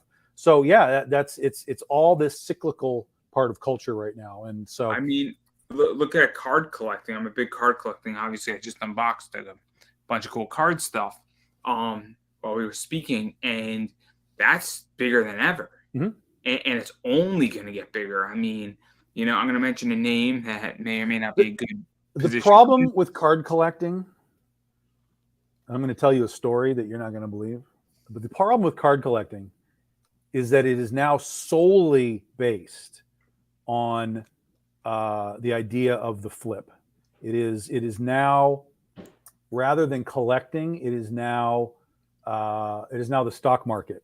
It's I got the Justin Herbert card, and he's rookie of the year, and it's purely how do I flip these things quickly rather than I want this to sit in my collection. It's based on like three things essentially: scarcity of the card and rarity of the card. Right. It's based on the player, Right. and it's also based on the accessibility of the set. Well, but no one is spending hundreds of thousands of dollars on cards to sit on the card for the rest of their life. They want to flip the card. Whereas back in the 70s, 80s, and 90s, you'd get an Emmitt Smith card and you'd be like, that's in my collection. I'm keeping that because I'm a Cowboys fan. So, but nobody's keeping Dak Prescott cards. I'll explain a concept. So Zenescope just did a card set, and I was gonna dirty word maybe, I don't know. I'm a huge Zenescope fan. It's not a secret. The people in the Zenescope world with those cards are sitting on those cards. Now, but that's different than the sports card world. That's what I'm saying. There's variation. Pokemon and stuff like that is a little bit different. But in the sports card world specifically, it's an investment only club at this point. So I'm going to challenge you slightly on the flip. I don't think flip is the right word. I think investing is the right word versus a flip, because a flip to me is that you buy the card and then 5 days later you want to sell it. Well, I mean, a flip can be a couple of years, but the point is that no one's buying a card. A little bit. Yeah. No one's buying a card. Like even me, like I wanted a Justin Herbert card, right? Because I'm a Chargers fan, and I wanted a cool one. I wanted like maybe something with his jersey, maybe a signature, maybe. It didn't have to be, but maybe. And I'm just looking at all these things like these are hundreds and hundreds and sometimes thousands and thousands of dollars for this piece of cardboard that in the next game, this guy could break his leg and be gone for the rest of, the card's worthless essentially. So that's kind of always been the weird thing with cards for me as it evolved into what it is now. I used to work at a card shop. We used to do sports cards across all of the sports. And we had Topps come in one day and talk to us about, and at that point, collecting was still collecting. It was, I want to buy these cards because I want to fill my sets and do that kind of thing. No one's making sets of cards anymore. And so they came in and talked to us, like, what are collectors doing? What do they want? What do you guys think? What's the next step? Blah, blah, blah. And this is what they told me. Well, not me. They told the boss, but we were all there. And this was sorry, not 19. This would have been 2006, 7, somewhere in there. 2006, 7, something like that. They said, look, guys, we don't know what to do anymore to make people care about this product. Topps said, we don't know what to do anymore. So what was their answer? The very next year, they started putting money into packs. Hey, you could find yourself a $20 bill. You could find yourself a $100 bill. Like it was so clueless that that's literally what they did. But that thought process and putting money into the cards or into the packs, that is what started the hyper evolution of sports cards into these supremely rare items. Now there are still garbage cards. You can still get crappy $10 Justin Herbert rookie cards, but nobody cares about those things. Now it's all about, hey, I bought this box for $5,000 and we're going to open it and we're going to see, it's become again, just like anything else. It's all about hype. Oh my God, I got this card. I'm going to grade it. Now it's worth $1 million. That guy's not holding that $1 million card. He's going to try and sell it the next day. So I'll explain. So earlier today, because my parents were out at the ballet and my house was quiet, my dog was behaving, and she was asleep. So I unboxed a Topps Finest WWE pack. I got a card that has only 150 of those cards in it. Now, the wrestler I got isn't a valuable wrestler. So the card only maybe has $10-12. But I paid $17 for 7 packs, 28 cards. If I was to piece out those cards, I could probably pull in maybe $35 to $40. But I'm also collecting that set. But there are things that I will eventually piece out. My duplicates get pieced out, which I think is okay. In the long run, I'm trying to find my hobby. But I don't play in WWE. I bought a bench warmer set, which is girls in bikinis in sports. It's a fun set. It's stupid. It's fun, but it's fun. I also have a Topps Desert Storm from 1991. I think it's fun. It's a $10 set for 36 packs. Yeah, I'm also not buying that stuff for investment purposes. I'm Right. buying it for content. Right. But I do spend a lot of money on players. So I focus on certain players. So in baseball, I'm a big Juan Soto fan. I'm a big Aaron Judge fan. I'm a big Pete Alonso fan. And eventually, I'm very honest with this, I will sell those cards, but I like having those cards for a little bit. But I'm betting on them as players. And I'm also a Mets fan, but I love Aaron Judge. I think the guy is perfect. I'm hoping the Mets are going to, make What's it. up, Phil? But I'm a baseball fan too, so that's where I'm at. Yeah, it's just sports cards just went in a wrong direction. And because I used to collect heavily, like legitimately collect. Like I'm a huge Chargers fan, so I used to have a absolutely monstrous Chargers collection going all the way back to the 60s. Because they first existed in 1960. So I was buying old cards. Old conceptually. But it just reached a point where I was like, I don't want to be spending like $1,000 on a card for a collection. And then I have to do that multiple times when I have like Keenan Allen and Justin Herbert and all these guys. I was like, it priced itself out of my interest. So I still love the sport, but I'm just not going to ever collect cards again. I'll tell a story. I'm very honest about this, where my dad's a baseball collector, but he does it because he likes it as a hobby. But I bought a Pete Alonso home run derby baseball for him. Spent like $425 on it, but it was a Christmas gift. My sister won halfies with me on it. And when he opened it up and he saw it, the joy it brought to him was wonderful. But the hobby itself is very expensive. Mm-hmm. And so, I completely get it and look, it's complicated because I think that certain people deserve certain money. Derek Jeter deserves whatever Derek Jeter can get and whatever his thing, reflects. I am very much a libertarian capitalist type of individual. If I bring certain value, I should be able to charge for it. And so whatever that thing is going for, it should go for.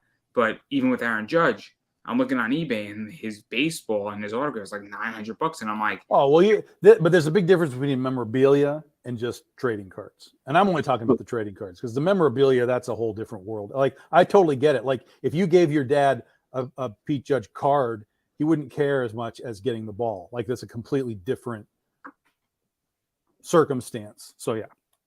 But I just bought a blaster box that has a Pete Alonso card in it. It was $25. The card comes in as a bonus. If I give that to my dad, it's a no-brainer because he's a card collector. He has stuff from his childhood.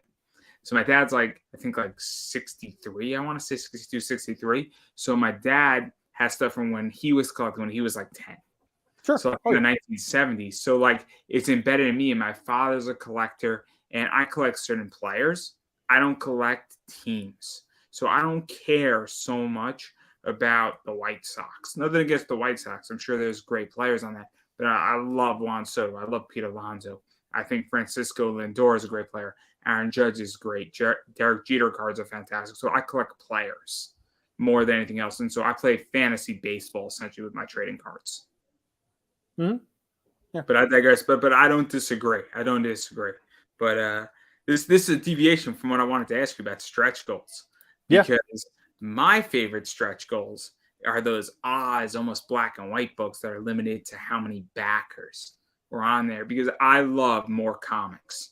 That's why I did the free comics too. Is because I've long had these discussions with people about stretch goals because I'll be honest with you, I hate them. Within the context of having to fulfill, I hate stretch goals. Because it's so much extra work to be like trading card, sticker, magnet, I got to put 10 things into this pack. So I always kind of tried to look at okay, is there something because I want to give stretch goals. I'm not saying I don't want to do stretch goals, but I want to bring value to the stretch goals. And I would rather find a way to do something really large scale and cool than a whole bunch of little knickknack things. And I know people like trading cards. And I know people like the poker chips and stuff. So we'll always do that kind of stuff for sure. But I was like, what if we actually made a big ass stretch goal where they actually got a comic book for free. I mean, obviously they're buying books to get to that level, but you should be buying the books anyway. These are the books you want anyway. And so you get what you want, plus you get a freebie. So we've done it now 3 times. The first one, we actually gave away a full-size trade paperback, right? Holy shit. Like a 5-issue trade paperback you got for free if we hit a certain dollar amount and you were spending $75 or more. You got a goddamn trade paperback. Who in Kickstarter does that? Nobody. So Very that few. was Very few. Nobody. I'll tell you who. Nobody. And so that was a good thing. And then I was like, how do we translate that now to something?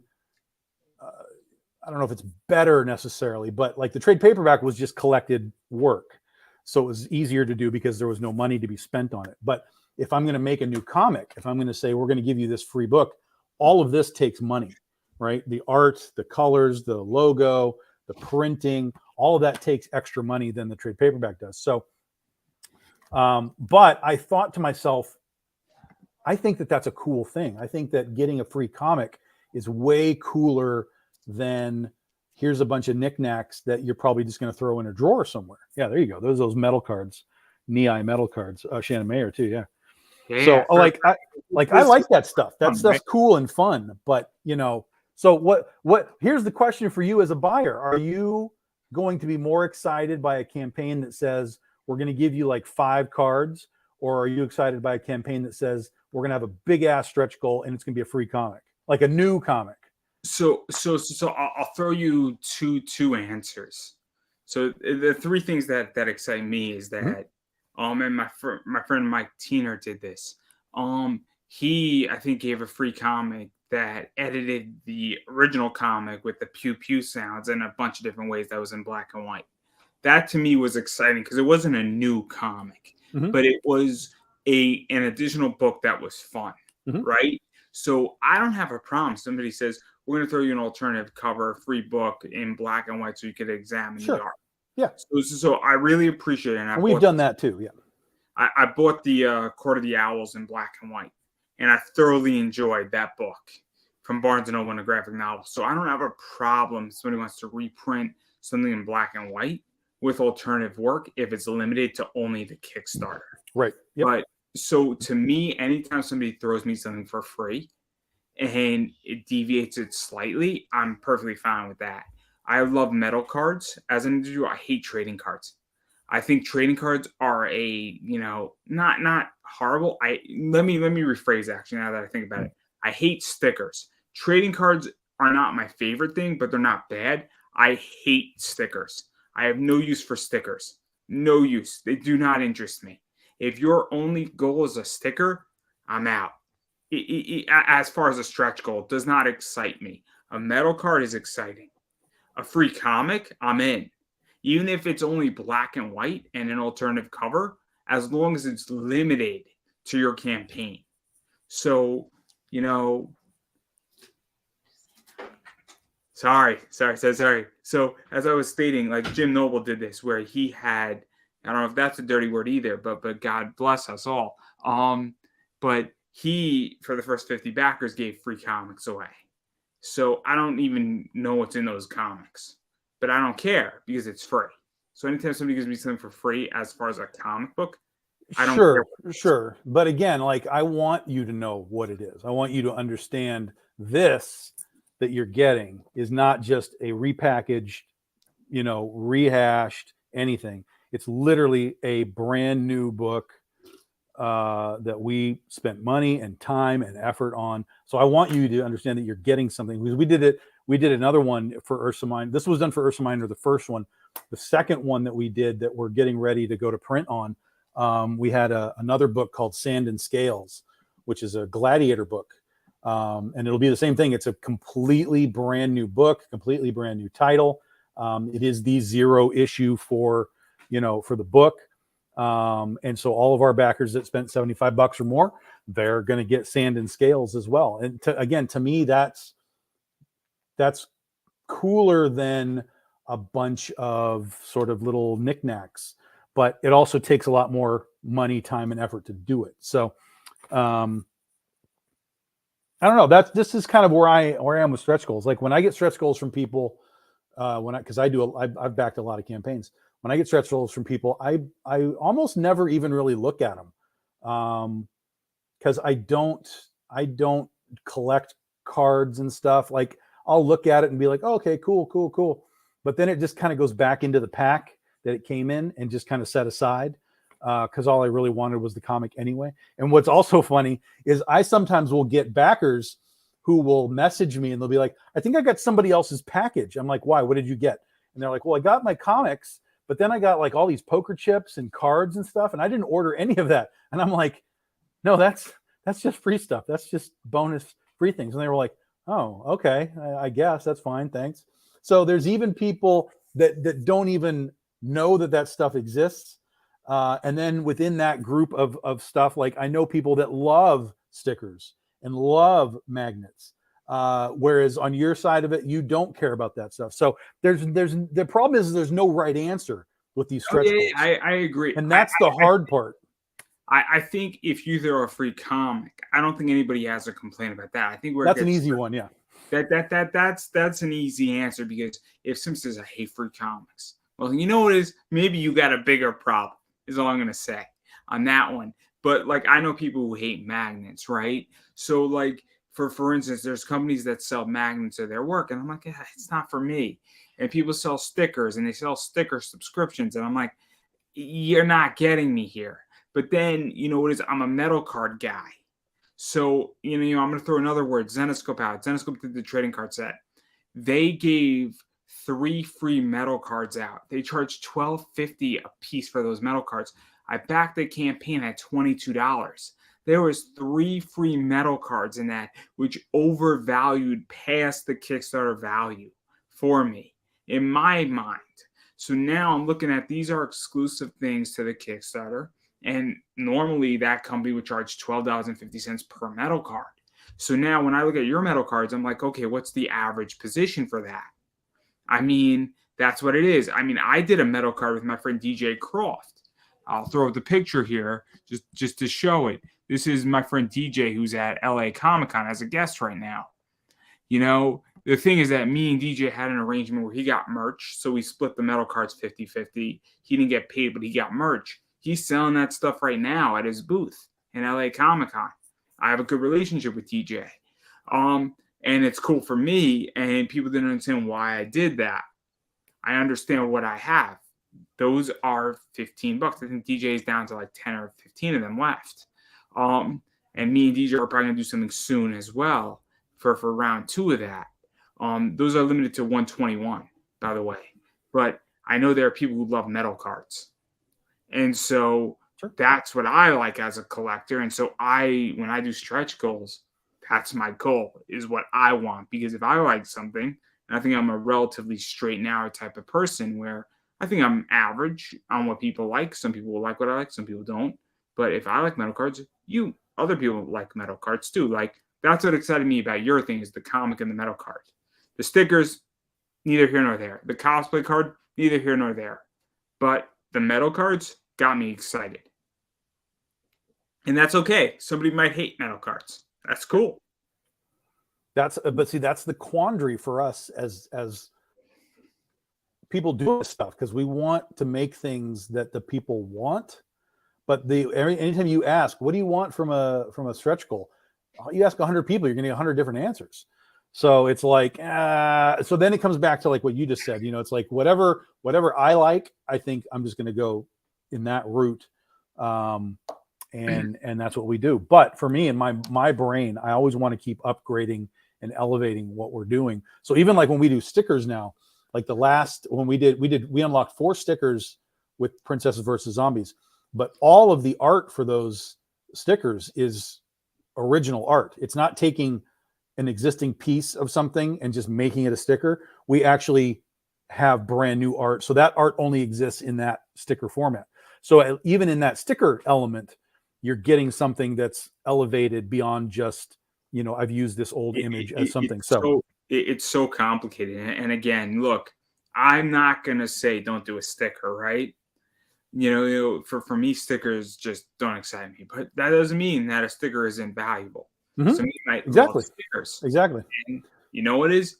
I'm not gonna beat you down for doing a sticker. But I also say, look, what are you doing that excites me? And like Mhm. me and people have had discussions about this, and I'm like, cool. So you're doing a metal card. How exclusive is that? Or how exclusive is that sticker?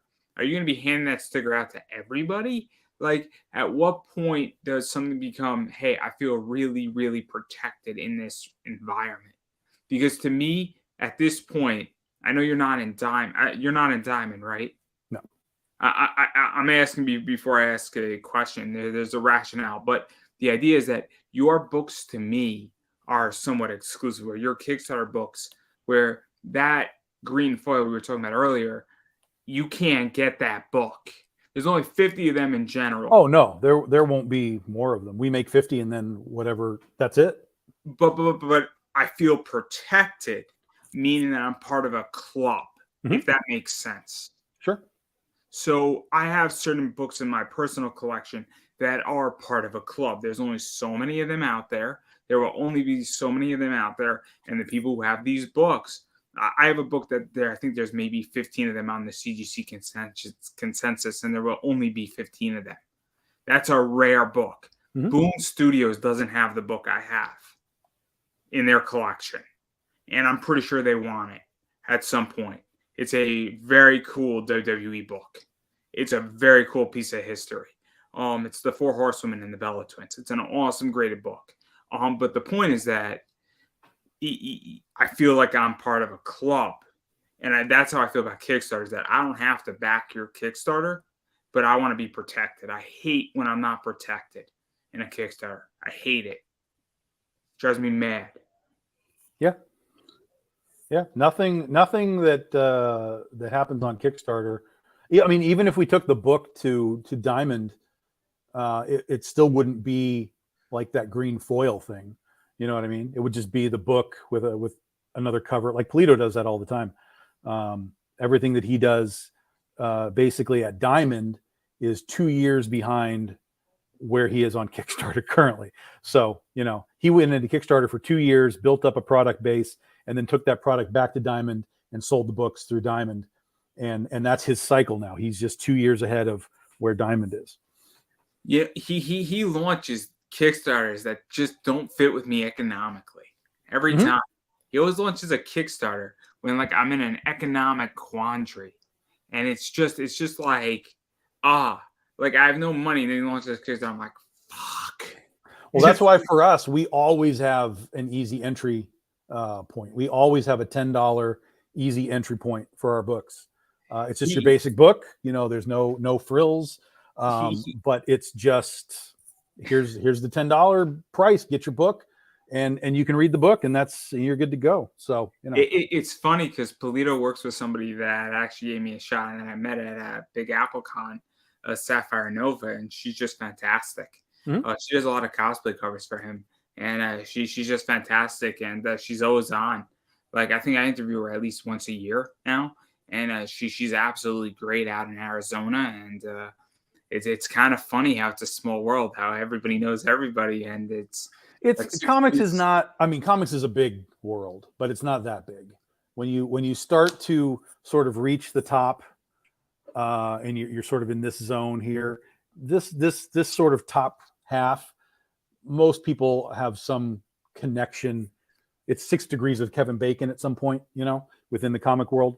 Well, I'll be very humble on this. I am nowhere near the top. I have no intention of getting it. I am Oh way no, I'm too. not either. But like if you take a pyramid, right, and you assume that you cut that in half, the bottom is the guys that are kind of just starting, getting going, figuring things out, and then the top half are the people where you have like Marvel and DC and those guys at the very very top, and then it filters down to guys that have, like for me, I've been doing this for 12 years now, so I know a lot of people. I've worked with J. Scott Campbell. I've worked with Ryan Otley. I've worked with Joe Jusko.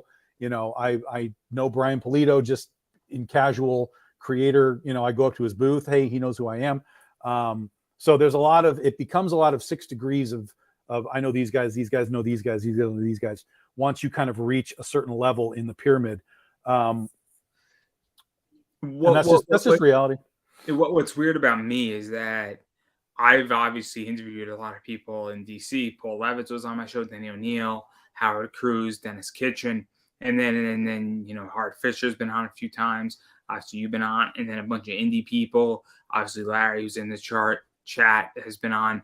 And so what starts happening is that, and then all these other people like Tom DeFalco and all these people, Terry Kavanaugh. And so what starts happening is that I'm just weird where I just happen to know a lot of people. So all I do is I just ask, and I've happened to ask people at the right time. Even in wrestling and in cosplay and voice acting, I ask people at the right time.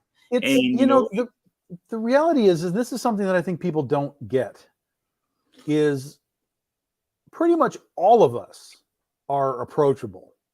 And people get really nervous about it. They're like, I don't know if I should go talk to him because I don't know. He doesn't know who I am. I don't know. But it's like, we're all approachable. I mean, especially if we're like at a Comic-Con or whatever, just come up to the booth and say hi. Like, hey, hi, I'm this guy. And, I read Critter, whenever, and this is really cool. And, I have a podcast. Like that literally happened at Akron Comic-Con, tiny little show, Akron Comic-Con. Guy comes up out of the blue. He's got a show he does on YouTube, and he's looking at books, and he's like, this is awesome. Do you want to be on a show? And I was like, yes, I want to be on a show, because the answer is probably going to be 99% of the time, yes, I want to be on a show. And that's going to be for almost anybody. Now, the higher up that you go, as far as who the stars you're talking to, they might vet a little bit, like who's this guy? What is his show about? How does it work? Certainly. But most of the time, we're all happy to promote ourselves and talk about who we are and what we do. Interesting.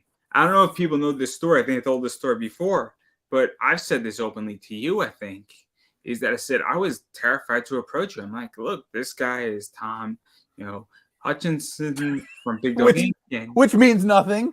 No. But I was like, Big Dog Inc.'s been around for 9 years. I know their product. They seem interesting. I like what they're doing. But this guy seems like a big deal. He's doing 25K on Kickstarter. It's kind of a big deal, I think. Most people don't do that number. And I'm like, he's got a good organization. And I was being very, very honest. And I said, look, when I reached out to you, I said, I think I'm going to get a no. I said it to my mom. I said, I'm probably going to get a no. But like, because the way I thought about it, but I said, let me reach out. And it's like, hey, dude, when do you want to do it? And I was like, oh shit! Like that was my response. And but you laugh at this, but like this is how I think I feel. But then I reached out to big people. Like I asked Paul Levitz, who was a professor of mine, on day 2 of the class. I'm like, after the semester ends, can I interview you? And I got to interview him in his house. And I was stupid enough to ask Danny O'Neill. He said yes. And it's crazy. Tom DeFalco was the same thing. So it's weird, man. And even like big superstars, like, yeah, I'll do it. Why not? And then I reached out to all these wrestlers, and like, it's so weird, man. Like, I'm like, why are all these people who are prominent following me on Twitter? I mean, it's a weird thing. And again, like, I have imposter syndrome, and I'm like, I don't feel like I should belong because I haven't done half the shit that the people who want to be on my show have done. And I'm like, wait a second, like, why is this happening? Well, see, and that's the same thing for me. It's like, I hear that same story all the time. Like, I don't know if I should ask Tom to do this or whatever, but I'm just like, why? Just, I mean, we're all doing the same thing here. We're all having a good time. We're all chatting. We're talking about things. We're talking about comics, talking about movies, whatever. Like, I get the imposter syndrome because I still exist in that to some degree. I've kind of stepped over it a little bit, but there are still people even in the industry now, even though I've worked with like Scott Campbell and so on, there's still people in the industry that I kind of struggle with. Like one of my like idols is Stepan Sejic, and I've never met him before. I couldn't even tell you what he looks like. I don't even think I've seen a picture of him. But I mean, Sunstone is so good that it makes me mad how good it is. And so I've even posted on his stuff sometimes. He'll post Sunstone stuff. And I'll come back and I'll read the book and I'll post on his thing. I'll be, God damn it, Seven, now I have to level up again because you leveled up again. Damn you for making such good stuff. And so, it's there are still people that I struggle with and want to meet, and I don't know how to do it because I know I'm going to fanboy out. But at the same time, you have to understand that this whole world exists together, and as long as you're basically, this is what I tell people at cons: don't be a dick. If you're not a dick, you're probably going to be okay. You're going to find your way through a lot of situations that you're nervous about, and you'll find that it's really not that big of a deal. It's so weird because all these people that I feel are so prominent, even in wrestling, like, yeah, man, I'll be on your show. Thank you for having me. Like, what do you need from me? Like, it's weird. Like, yeah, man, I'd be honored to be on your show. And I'm like, I'm terrified to ask you. And like, dude, when do you want to do it? Yeah. And I'm like, cool. And it's so weird. And it's just like, because the way I feel as a creator, I'm very, very, I mean, I don't think I've ever said this actually, is the last thing I want to do is waste somebody's time or give them a bad interview. And I've had bad interviews. And you know what is? The people that I've had bad interviews with, like, they've asked me for another interview. And I'm like, I'm not interested because you're too stiff. But the people who are like, yo, I'm honored to be on your show. When do you want to record? Thank you for asking me. Like, they're the nicest people and they're fantastic. And but like, I feel very self-conscious because I'm like, you have more followers than me on Twitter. You have more followers than me on Facebook. Like, and it's this weird thing. And I'm like, why do you want to talk to me when, I'm just a show and I don't have the biggest audience? But they're like, I want to speak to you because you are actually giving me a genuine interview. Yeah, absolutely. It's baffling to me, and it's so interesting. And so, well, like when we started a couple of years ago in 2020, when COVID happened, and me and Jim Noble and David Fott started we didn't even start our movie show. We just did a show about movies, and it became a show. And on our 6th episode, we had Adam Marcus, the director of Jason Goes to Hell, on our show. Episode 6. Like, we didn't even know what we were doing. And suddenly we had, this guy who directed Jason Goes to Hell, did a Texas Chainsaw Massacre. He's done a lot of indie stuff for himself. And we did like almost 2.5 hours talking to Adam Marcus about Jason and all things Jason. And I mean, it blew my mind. It absolutely blew my mind because all I did was reach out. I was like, we do this thing and we'd love to talk about this movie. And he was like, oh, absolutely. Let's go. So that moment, I think for me was a light switch moment where it's like, I would say probably 75% of the time, no matter who you ask, as long as you're sort of being genuine about it and you don't come off as like a weird fanboy guy, if you're just genuine about what you're doing and what you want to do, 75% of the time they're going to say yes. And maybe 10% of the time they say no. It's not really even a no. It's more just like, it's more like, I don't know if I can.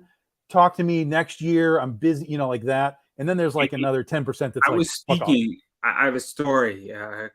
Shoot, I can't think of her name right now. Colleen Cosplays, I think is her cosplay name.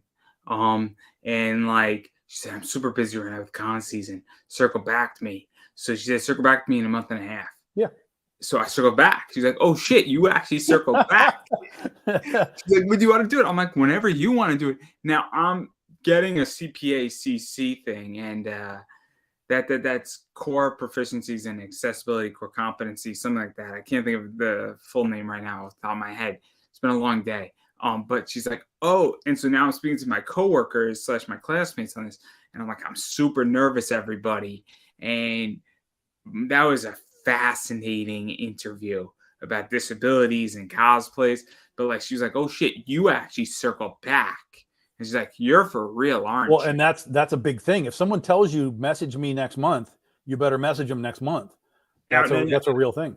I'm not perfect. Sometimes I message them like 2-3 months, say, hey, of course.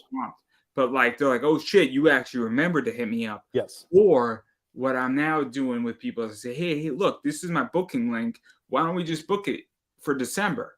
And this way we eliminate the whole problem collectively because I want you on my show. and I want to make this work. What's convenient for you? But like, I still go back to people all the time. I went through my emails about 2 weeks ago, and I interviewed a guy named Eric Scott Kilmer, who's a voice actor / wrestler, and I interviewed a voice actress, Dorothy Fawn. She plays Conan from Naruto.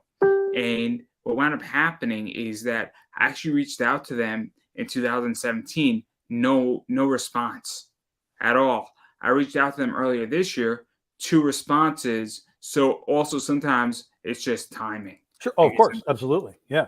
And then there's guys like Larry who every time he goes on his show, he just sends the link to me. He doesn't even care what I'm doing. He's just like, we're on, here's the link.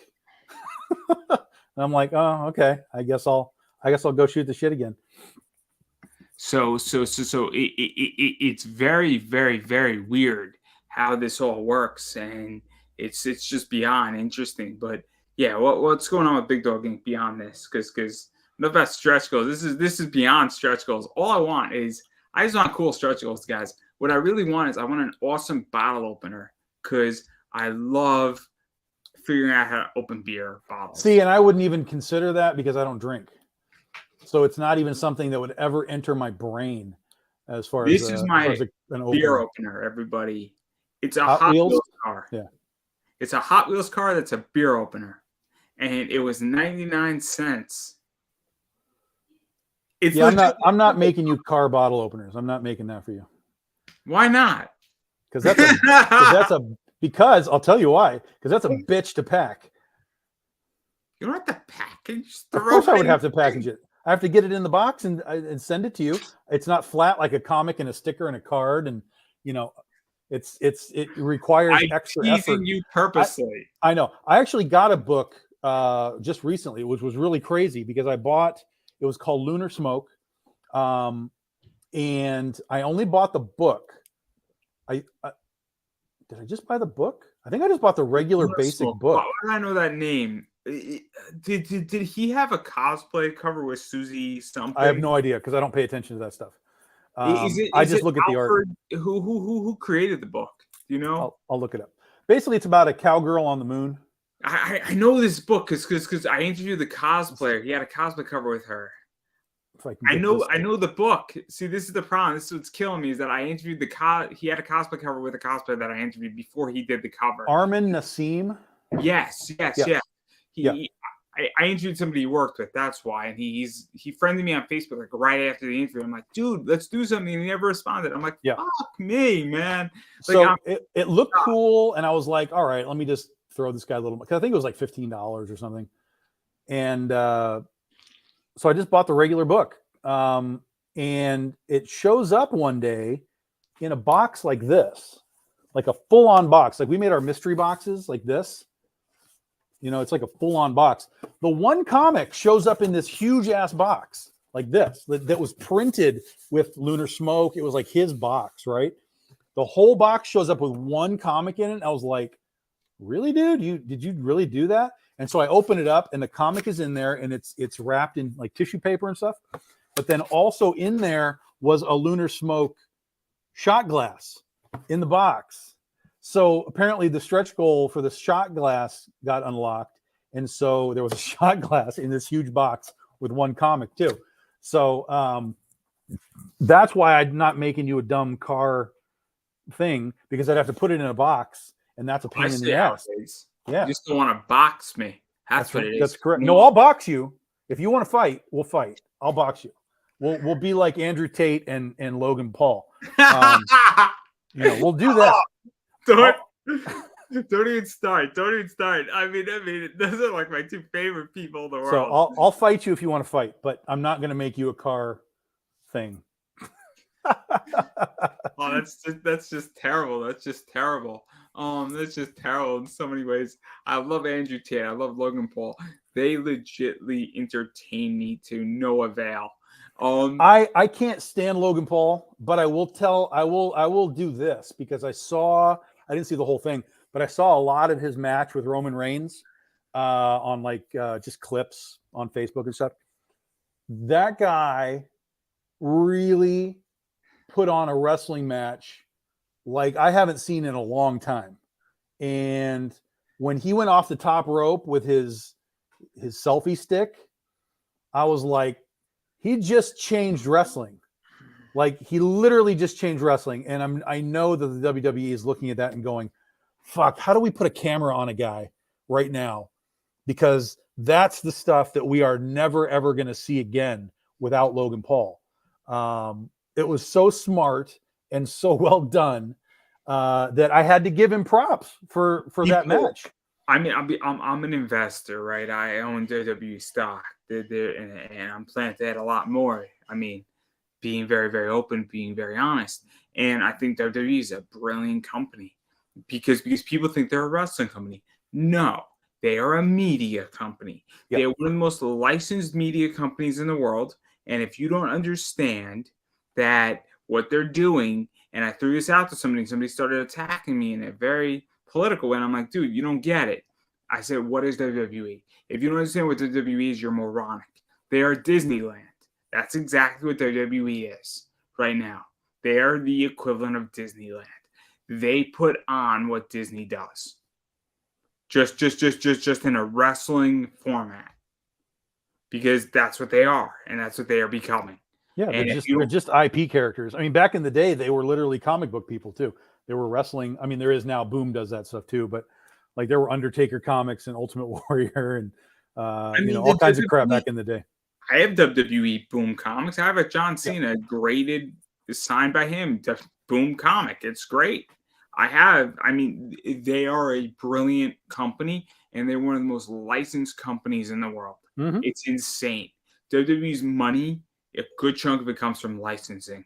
It does not come from actual Monday Night Raw. Well, that's almost all of these companies. I mean, even when we're talking about movies that, sometimes don't quite make what we're expecting, 9 times out of 10, there's so much licensing that goes with it for toys and, T-shirts and mugs and all this other kind of crap that they make another, $50 million just off of licensing rights. So yeah, licensing is gigantic. It's something that I haven't quite merch and all that kind of stuff. Something I haven't quite really figured out how to do properly.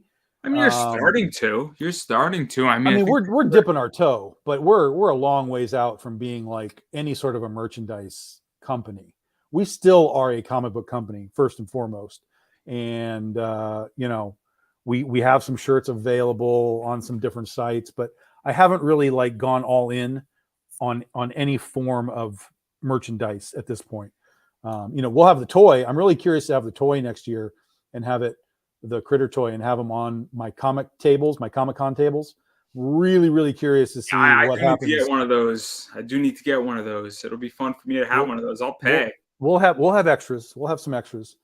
You better hook me up. As long as it was a good experience. It's taking longer than I expected. A little bit because I thought that was interesting too. Because I didn't hear you said. I thoroughly enjoyed. I'll tell you the story, and then I said this, I think, on our interview about Critter, is Zenescope had some statues, and they offered 2 free comics with them for $150. I wound up selling the comics. I wanted the statues. I didn't care about the comics at that point. I made about $70 on the comics, and I got the statues for free. Right. So I sold the comics for way more, and I know that Keith Garvey, who I was his first interview, I'm going to claim credit for that. Anytime I can tout that out. I beat Zenescope. That day. It's a very funny point, to me at least. But one of the things that, what was that like? Because I think I said it on the interview we did, is you might be able to sell those comics that pay for the 2 statues. Oh, sure. I mean, you bought the 2 toys, both versions of it. You got a free comic. So I don't know what the numbers are yet because we haven't printed the book, but there's probably going to only be about 50 of them, maybe something like that. Maybe a little bit more, but no more than 100, certainly. So that book alone will have probably $50 to $75 value just by itself. Maybe more. Keith is definitely growing in popularity. But even if it's like $75 all by itself, that pays for half of your figures for the set. So yeah. It'll be interesting to see. But for me, it's like I just want those toys on my table at Comic-Con. I want people to walk by and be like, "Yo, You have toys? What? I want to see how that changes the perception of what we do, because it'll be our first true merch piece of thing. I mean, we So got stickers and all kinds of I'm going crap, to but challenge you slightly on those comics. I think those comics are $100. I really do. well, it depends, because it's not just that it exists. It has to be somebody that wants it. And when it being with it being Critter is one of our lesser known properties. It's not Oz, it's not Penny for Your Soul, it's not, you know what I mean? It's a very specific demographic with the cat girl superhero manga anime this is thing. my take. This is my logic, and maybe my logic will slightly convince, is that while Critter is also not, the top Big Dog Inc. I don't think you mind me saying that, right? Nope. I mean, but I also think that it's extremely limited quantities. Sure, And but it's the the price idea. only goes up if people want it above how many exist. Yeah. So I also think though that it's exclusive, and that's the thing. I think we are in a very speculative market and a heavy risk market. So as a seller, and this is just my view. The reason why those Zenoscope books sold is that one of them was a 125 print and the other was a 75 print, and they were only offered on the Kickstarters. And so I'm basing it off of similar positions. But But the characters are what yes, matters. So let's say you had Callie and Robin Hood on those covers. right. I don't know who they were, but those are It was characters Selma. It was Paul Green Selmas. So yeah. So you're talking about a specific artist, a specific crossover IP. There's a lot that goes into these things. I agree. My logic though, and the thought process behind it, I think is correct, because I also realize, and then this is the other argument too, that there has to be an added premium to it, because Big Dog Inc. is a growing property. Mhm. It's a growing company. And that's the other thing too, is that if you're like me and you play a 5-year risk play, all of a sudden you have to look at this and saying, well, if the book's going for $50 today or $100 today, what is it going to go for when Big Dog Inc. is in its 15th year or 20th year? And that's but I don't think that we have that many investors in what we do. Most of what we have is people that want the art. They're a fan of the artist. So like in this case, Keith Garvey fans are going to look at it and be like, okay, it's Keith Garvey. I like it. I want Keith Garvey. But if the price goes too high, it prices itself out of the I like Keith Garvey. And at that point, you need I like Keith Garvey and I like Critter, or I like Keith Garvey and I like this cat girl thing, because they don't know what Critter is. So it's a combination of pieces that you need for the book to really skyrocket. This is what I deal with all the time, because I just brought in a book that's a limited 25. So I paid a lot less than what I should have. It was a 40% off sale on the book, so it was normally 125. I paid 75 for it. I also used my points at this company that reduced the entire bill downward, right? And so now I understand that I can sell that book at 125, but make a good chunk of money in the process of it. I'm probably gonna hold on to it for a little bit because I like the book as it sits. But the idea is that I think that this book is very tradable at the moment. And the reason why I say what I'm saying with those two exclusives is that people might just say, hey, look, I want the statues, not the comic, or they might want the comic and not the statues. Mm-hmm. I think that this is what I deal with all the time, and what happens in my world is that when a book becomes too high, it naturally gets lowered because people need to sell it. And what happens is essentially the equivalent of a margin call. Mm-hmm. For those who don't know, a margin call is when you are too margined out and the bank recalls your money and forces you to sell lower, which then lowers the entire prospect. But again, this is something that I actually don't teach this at the moment. I teach the fundamentals of comic book investing, everybody. I do not want to teach any of this because I don't know how legal I can teach this. So I do not want to get in trouble with the federal government. State governments are fun to get in trouble with. The federal government is not fun. Well, everything is supply and demand. That's where it all starts. Mm-hmm. And the demand for Keith Garvey is high, but the demand for Critter is lower. So that should balance it out. I think initially it's probably going to be a solid $75 book, assuming anyone even sells it, because that again is the demand part. Because if 50 people get the book and 2 of them decide to sell it and the other 48 don't, then the demand is going to far outweigh what's available. I'll tell a story. One of my favorite books is an Elias Chazudis book, and it's Firefighter Sexy Samantha by Zenoscope. For about 5 years, there was none of them. There was one of them on eBay every, maybe month. And the book was going for $150, $175. It's a $20 book. There was now recently there's been a lot more of those books out on the market, which has lowered the price down to more like $50. But again, if you were to sell it when it first came out, you could probably pull 125 on it. If you bought a book for $20 and you pull out 125 on it, that's a good position.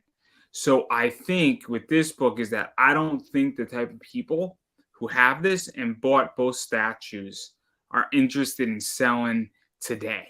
I think in 5 years, the book is going to be worth less. I think today, or when they get their books, because I know you're still waiting to receive it and ship it out. And that campaign is, I hate to say it, it's not late. It's just delayed. Yep. Because it's out of your control. Yep. But I do expect an opportunity to buy 2 statues from you. Oh, yes. I will pay full price. I have no problem. You'll pay more than full price, sir. What'd you say? You'll pay more than full price, and you'll like it. You're damn right I will. You're damn right I will. No. It was just at a time where I was in between work, and I was just not able to back a campaign. It's fine. I have no. I mean, we had this last campaign that we did. We did $16,000 in 12 days. I mean, like, holy crap, that was really good. But we also had $2,300 in dropouts along those 12 days. So holy crap, that's a lot to have dropped out too. But I understand. I mean, this is crowdfunding. It's all timing. People have money. People suddenly. I mean, I got some messages from people that were like, "Yo, I just had a car problem. I can't do this." And I'm like, "Dude, I'm not like mad at you for dropping out. I totally understand." But it's always a crapshoot. I mean, I don't care how for sure you are. It's always a crapshoot about who's going to come back your thing at a given time for a given product, especially for us because we have so many different things that we do. So someone that might buy Critter might not buy Penny for Your Soul, and they might not buy Penny for Your Soul, but they might buy Oz. We do, of course, have some crossover, but I even have people who only buy from us if there's a certain artist. Like, that is the only time I will ever see their name, is if it's for a particular artist. And that's just a real thing too. So, there's no. I mean, it goes to the idea that I'm a huge Sun Kumanaki fan. I love Keith Garvey. I like Ebes. I like Elias Chazudis, and I like Nei. There's a few other artists I like, obviously. I mean, I'm a Clayton Crane fan. J. Scott Campbell's classic, but like, there's other artists where if you put in Elias against Sun, I mean, I might choose Sun over. Actually, that's not true. I probably will choose Elias Chazudis over Sun to some degree because I do have some custom pieces from Elias. But the idea is that, there is a point where people are following artists. So when an artist moves from company A to company B to company C to company D, I mean, I'll give an example of this. Derek Chu. I don't know what you just shared, but I'll throw it up there. Yeah. I know that just came out, right? What that's Thriller, right? 40th anniversary. Mm-hmm. Yep. Oh, I'm good today. I read. That's good. Yeah. So that's Keith Garvey. He did that for us for Princesses versus Zombies. November 30th was the 40th anniversary of Thriller, the album, not the music video. Music video was 83, but so this was an homage to Dazzler number 33, which was also a tribute to Thriller way back in the 80s. So this was part of Princesses versus Zombies last week. So yeah. My favorite cover that has been done was by Mike Chrome, and it's Brittany Ears. Mm-hmm.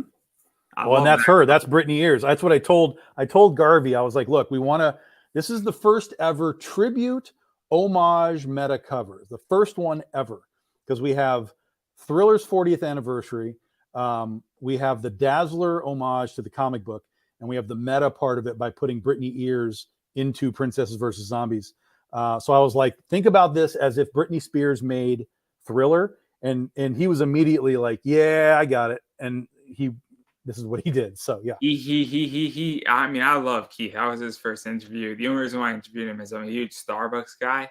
I love Starbucks. I like going to Starbucks. It's pleasant, and Barnes and Noble, independent Starbucks is. I wish I had more of their stock, to be very honest. Again, I'm an investor first and foremost. But I came across Keith Garvey because of Zenoscope, and he did a Seattle cover, and I bought the two of them, and I was beyond thrilled with his covers. And that was my first introduction to who he is. And I just think he's fantastic. And I think the work he's done for you is great. I think the work he's done for a few other campaigns has been wonderful. And I just think he's such a good artist. And very much he has a style similar to Vargas from Playboy. And very cool style and very pinup-esque. And I think that Keith Garvey was born in the wrong era. I really do. Yeah, he's got a great. I've been really, I'm surprised we haven't worked with him more, to be honest. I think he's a late bloomer. My whole thing is that, and I'm very honest about this, I think Zenoscope really found him. I don't know how they found him, but I think once they found him, a bunch of other companies found him. Obviously Larry found him from Niobe Comics. You found him, and a few other people have found him. And I think he's a late bloomer. And I think that, unfortunately, I wish he was found 5 years sooner. Well, I just mean that, like, I've been working with him now for years, and thinking back to how many pieces he's done for us in those years, it's very small. Like, he's not even a guy that we have on every campaign, even every other campaign that we do. So it's kind of strange that he's not just more involved with us. That is all. But I do have him set up already for next year for something really big for us. So we will have him next year for a number of things. So yeah. Again. I mean, I am not probably going to be doing a comic project. Maybe I'll do something in comics in 2023. But again, right now, where I'm at economically and where my positions are aligned, I have no desire to do anything in comics for the most part at the moment. I have an idea and I have a script I'm working on, but even still, there's a lot of stuff that's in the moment, and financially, it's complicated. Well, it doesn't cost you anything to write your script, so just keep writing your script, because then once you have the script done, then you just work yourself into position to actually make the book. But you can't do that until you have the script. Agreed. The first 3 pages are done and they're good, but again, there's just a lot of other shit going on in my life, and my next 6 months are more about me than anything else. I'm having a surgery in February to correct my deformed foot.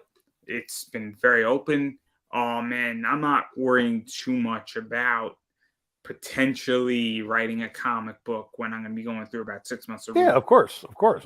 And that's not to say that's I don't think that's anti-comics. That's just saying that in life, sometimes opportunities present themselves in other ways.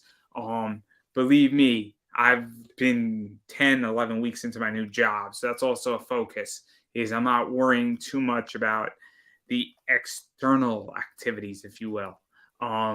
But yeah, so that's where I'm at as a person. Not to mention that it's just been a very tough week personally in my life. But somebody very close to me, unfortunately, had an accident and passed away. Pretty significant career-altering decision that they were instrumental in making. So it's been a very tough week for me. I live in a bubble for the most part. So the last few days, last week or so for me, I don't even know where we are right now. It's Saturday, so it has been a week. Wow. I was really struggling with days this week. I kept thinking we were later than we were. I think Thanksgiving really threw me off. But anyway. I don't know what days are anymore. Yeah, I mean, we finished the Kickstarter just a few days ago. We finished it on Wednesday. Oh my God. See, this is what I'm talking about. I don't know where I am anymore. This is ridiculous. We finished the Kickstarter on Wednesday, and then I immediately went into like creative burn mode. Like I was absorbing films and taking notes and writing scenes. And that's why this book is down here right now, is because I'm actually writing the next portion of It's Only an Island if you look at it from the water. And I needed this as my reference point. See, that's it. That's interesting because I'm in a very different. I'm in a creative unwind and repurposing and gearing up for season 4 mode right now, where I think I only have 2 or 3 more interviews left, and I'm doing this year, and then I'm gonna sit back and not worry about anything, and then I'm gonna list a bunch of stuff up on eBay and move that, and I'm dealing with some other shit that's a problem where it's whatever. But I'm also in a complicated mode because I'm going to be finishing off my investing year. I'm going to be finishing off my eBay listing year and gearing up for the 1099Ks that are coming. And oh boy, is that going to be fun. But yeah, so that's where I'm at. And yeah, so I'm just like unwinding my year essentially at this point. I'm winding all up right now. We have the entire year is planned. There's only 1 month next year that is unsure. And as soon as some things happen, that month will become blocked because it's going to go one way or another. There's 2 projects. One of them will fit into that block. But otherwise, we're going to be doing campaigns every other month next year, which is a little crazy. But I think we're kind of at that point now where we can pull this off. And I'm excited to get to do it. We're building the infrastructure so that the fulfillment will start going faster. We're way ahead on production of the books, so the books will be done faster. Everything is in go mode right now for the first time in years. And I'm like, fuck, this feels good. Finally. Isn't that interesting, right? I'm such a guy that like when I feel the wall in front of me, like we hit the wall and everything slows down, I can feel it like internally. It's like, fuck, God, this is such a drag right now. Like I want to keep moving to the next thing. Let's even talk about that, because right now, as an investor and even in my podcast and some other stuff, there's some serious infrastructure that has been built, and it is being built even further. And I mean, I'm probably going to be launching my comic book class sometime in January. But it's not going to be kickstarted. It's going to be just on Udemy, and I'm going to be all over the place. And there's been a lot of interviews that have already been conducted that have been released, and I'm going to tout out like crazy. But the idea is that, I have a lot of infrastructure and systems in place that work, and it's very relaxing. So what is that like for you? Because I don't know yet because it's not there, but it's moving that way, which is good. Because I've been building my eBay business for about 10 years now.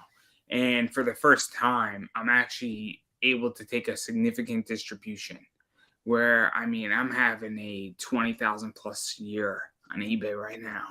And I've never had one of those. And it's crazy. I mean, people do not understand. I'm not making 20K this year on eBay, but I'm selling that in sales. Mm-hmm. And so it's taken a while to build the systems, but the systems are working. And people do not understand how this happens. But it's so interesting. And it's actually, like, I know what to buy, what not to buy. And I would love a student because I want to teach this. Like, it's so weird for me where I have so much knowledge at this point, but at the same time, okay, cool, I'm making money, and then I have an investment system that works, and it's crazy. And the infrastructure as a sole proprietor is so fascinating, and so I feel accomplished. I don't know if that makes any sense. Oh, absolutely, yeah, of course. When things work, that's what I'm saying. When things work, it feels really good. But when you hit the wall, and it's a wall that you just kind of have to scrape through to get to the other side of the wall. It's like, God damn, this sucks. But then Oh, again, when you get to the other side of the wall and everything opens again and you take off running until you hit the next wall, that's where a lot of creativity can come in. That's where a lot of so learning can come in, growth can come in. And then, you grow so far and then you hit the point where you're like, shit, I'm stuck again. And then you have to work your way through it. I kind of broke a covenant, but this is more open anyway. This is a comic hangout, so it doesn't count. But I'm not taking anybody in comics right now for a while, till January. And there was a few people who asked to be on my show, and I'm like, I'm not interested because I got burned out interviewing comic people. Nothing against anybody in comics, nothing against you, but I'm exhausted from interviewing people, and it just felt so static. Then that's why I'm doing a lot more wrestlers. And the person I was going to interview is obviously involved in not safe for work industries and Well, LFC. And this is something that I've told other people too about their shows is these shows have to evolve into something beyond just saying, hey, I have a Kickstarter. Here's the link. Here's the pictures. Here's the covers. Like, you have to treat these things like they're the Late Show, the Jimmy Fallon show. Yes, these guys are coming on to promote their movie or their TV show or whatever. But the first segment is just, hey, so you came into LA and what did you do? Well, I went to this pizza place and, blah, blah, blah, blah, blah. It has to be engaging to a point where the people that are watching care about the person that's being interviewed and their life. And then you spend the last, 5 minutes on, oh, and you've got a Kickstarter and here it is. And this is the thing. And this is how you get there. And Tom's on social media and here's Tom's social media and whatever. Because it can't just be every time someone comes on, they're like, so you have a Kickstarter. So you have a Kickstarter. So you have a Kickstarter. Like there's no entertainment value in that. It's interesting because where I think I'm going and where I think I'm evolving is that I like to not shy away from shit. So this is the whole thing too for me is that I want somebody who's entertaining. Mm-hmm. So I just had Hard Fisher on. We're talking about Jeffrey Dahmer. And we're talking about that book and the Netflix special. That's very topical. So we are very hyper focused on something. He obviously has a campaign, but we wound up speaking for 2.5 hours about a lot of shit. And I felt that it was a great interview because we're talking about a lot of cool shit. And even when I'm now starting to interview wrestlers, I want to talk a little bit about where their characters evolved in the industry and things of that nature, because now we're getting to the heart of the beast versus we're now not just talking about your matches, because let's be realistic. Anybody can go look up your matches and nobody gives a fuck. I want to talk about how you have evolved into something more significant. Or I'm interviewing a wrestler next Friday. There's a moment where he comes out. His name is Brother Greatness and he's from the Church of Greatness. There was a moment on a live stream where he comes out with the coffer for put money in, and somebody put their child in the coffer, and it was caught on a stream. And it's this brilliant moment because the internet exploded and it made this wrestler.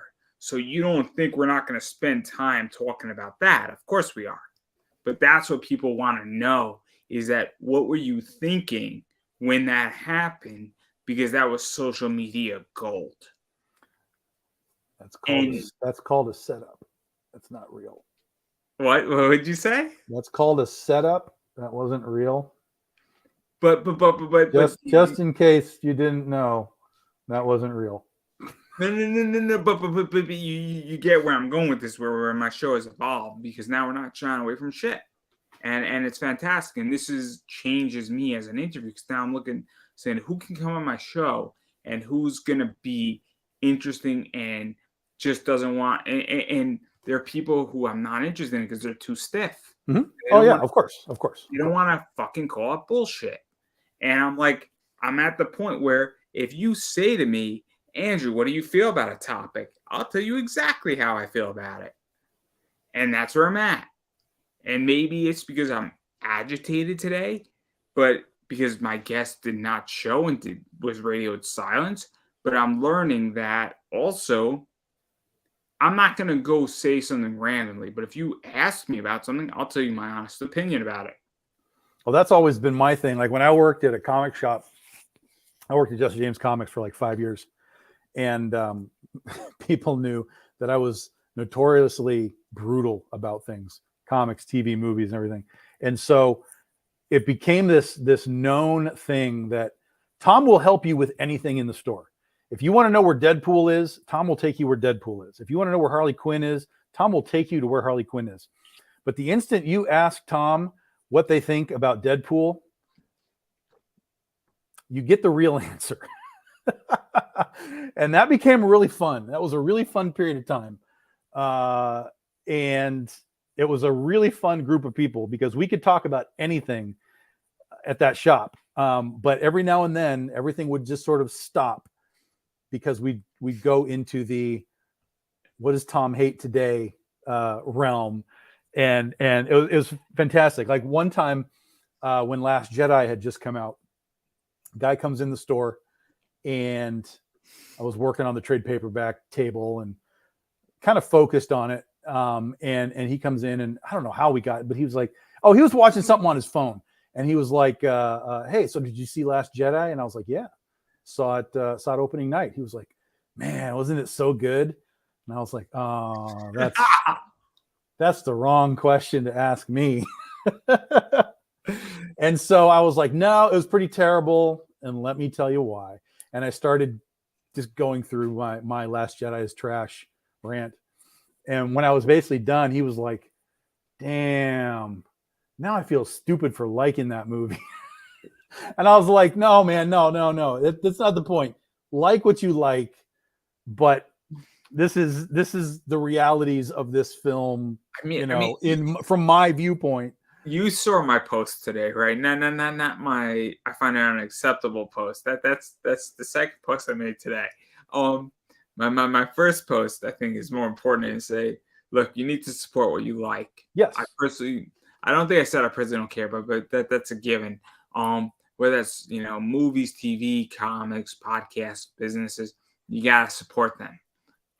So if you love something and Tom hates it, I love Kim Possible. I think Kim Possible is brilliant.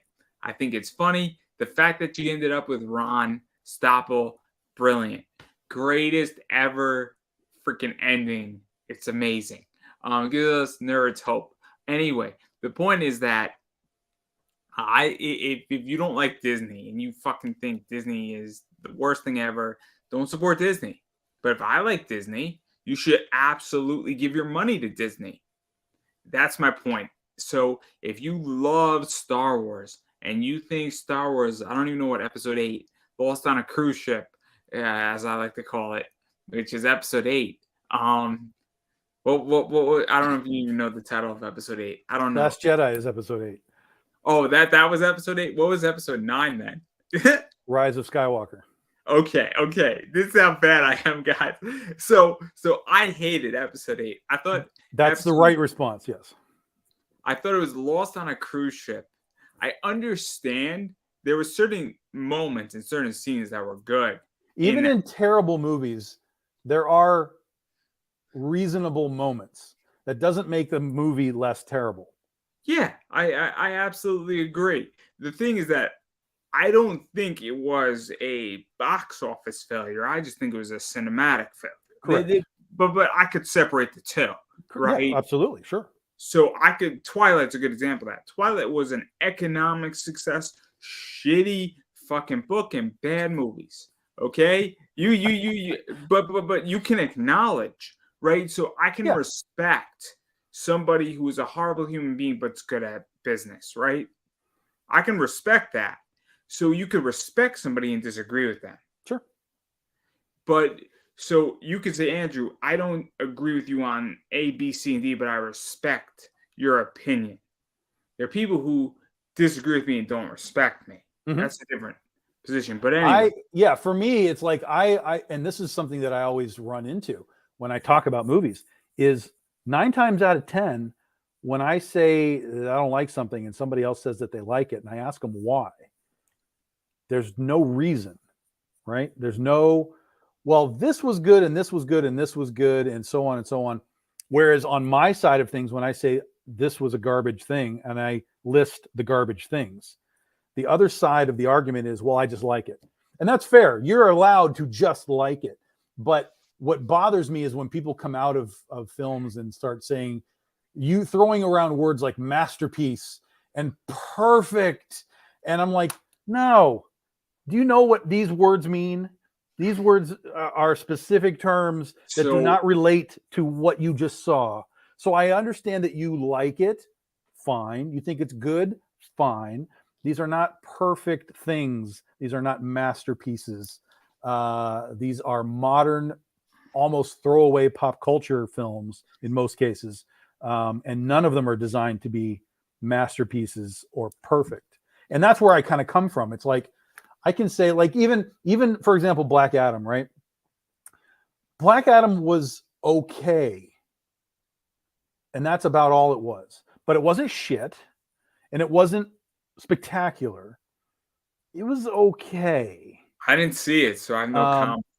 Yeah, I mean, it was okay. You know, it was in the context of Marvel and DC, or not Marvel. It's far worse than Marvel movies. But in the context of DC movies, it was okay. You know, it had its issues, but there's a lot of people that came out saying, like, the story is a mess. It's so convoluted. And I'm like, you didn't watch this movie. Like, you clearly didn't watch this movie, because I did. And it's about as straight a line with a couple of up and down blips at the end as you can get. So convoluted and messy, again, are not proper adjectives. I'll tell you the last movie that I saw. So it's the last two movies I saw. Actually, the last three movies I saw. I don't remember the order. It was Sonic the Hedgehog 2, Thor, Love and Thunder, and Top Gun Maverick. Now, I'm going to ask you a very complicated question, Tom. What do you think was the best movie out of the three I just mentioned? Top Gun.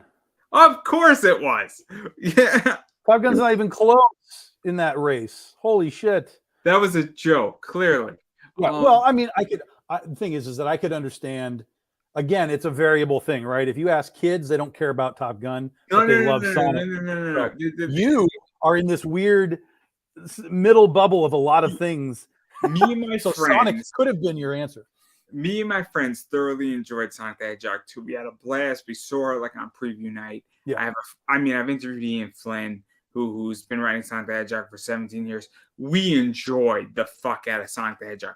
Me and my friend, who politically disagree, both agreed on Thor, Love and Thunder. We thought it was a disaster, and we thought it was an abortion, to put it politely. So when a very, libertarian sort of right type of guy and a very democratic progressive individual agree on Thor, Love and Thunder, we are probably average American on that movie, right? Yeah. And we're at Applebee's and we're like, what do we do now? Yeah, okay, like, what do we talk about? Like, this is the problem, is that it was very, very, we were like, dude, this movie was a disaster, okay? And we were like, we went to Top Gun, we're like, dude, that was great, right? Now, was it a masterpiece? Maybe. I don't know. I think the best position on Top Gun Maverick was to not release it on streaming. That certainly helped, but regardless of box office, it was a good movie. And I don't know how it's possible that Top Gun 2 could be a good movie. I don't understand how Top Gun 2 is a good movie, but it was. Here's the interesting part. There's nothing about that movie based on our society today that says it should have been successful. It is all about masculine dudes. It is all about the military. It is all about the things that we are all told we are supposed to hate right now. And it did $1 billion ridiculous dollars at the box office, with people continuing to go back and see it. So I spent time in two VSOs, Veteran Service Organizations, down in DC. So the Veterans of Foreign Wars and Student Veterans of America, which are student veterans. There are four major veteran organizations in DC. Student Veterans is one of the big four. Obviously, the Veterans of Foreign Wars is the other. And so SVA, Student Veterans of America, is a very big organization. It's a very young organization. then I can tell you for a fact that all these young people who are younger than me, have a very, Top Gun Maverick feel. I don't think that it's so. I think that, and this is conspiratorial a little bit, but I don't think that the whole truth is being positioned by what you and me both know. I think a lot of people thoroughly enjoyed Top Gun Maverick who are a lot younger than me. I think there are 18 and 19-year-olds who are like, this is kind of cool. It's counterculture. And that's what I think. I think Top Gun Maverick was a very counterculture movie. And a bunch of people said, this is kind of the bad boy movie to go see. And let's be realistic. It was fucking awesome. And all I have to say is that this was Miles Teller's fucking pivot in his career. Miles is fucking amazing. I mean, that dude is one of my favorite actors in Hollywood.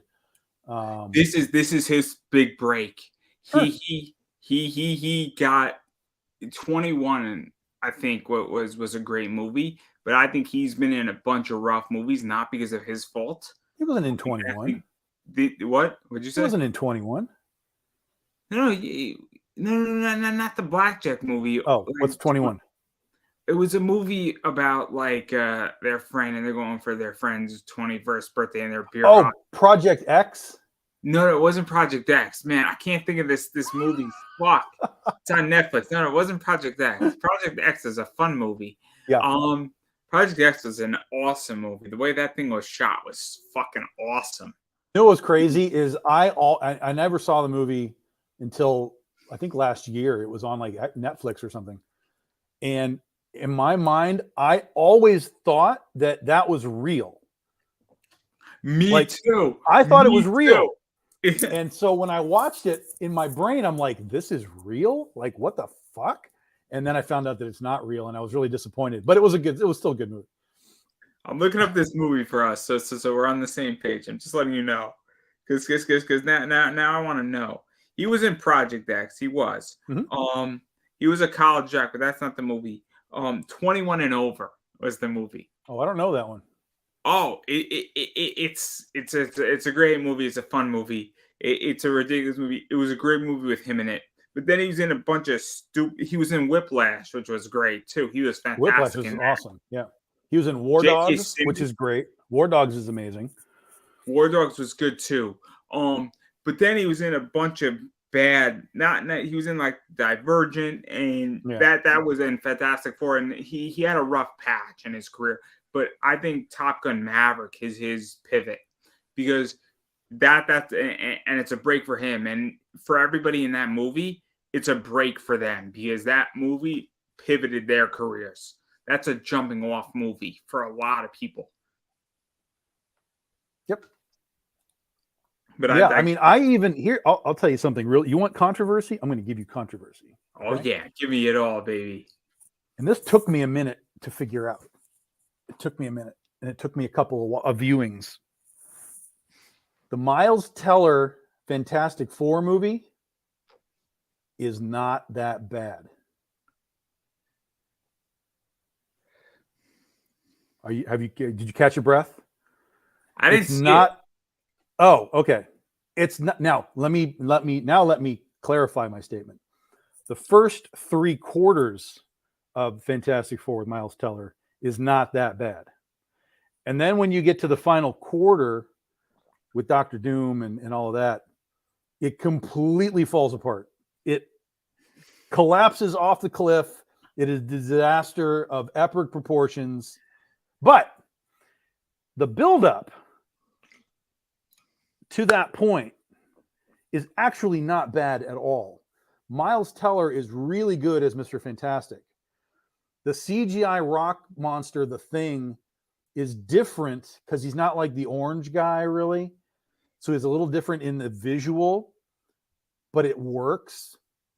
And then Michael B. Jordan he's fine as the Flash. Not the Flash, the Flame On guy, Human Torch. He's okay. And Johnny Storm. And then the girl who plays Sue is basically a throwaway. She doesn't look, I like Michael B. Jordan. I don't think he's good as Michael A. Jordan, but that's okay. I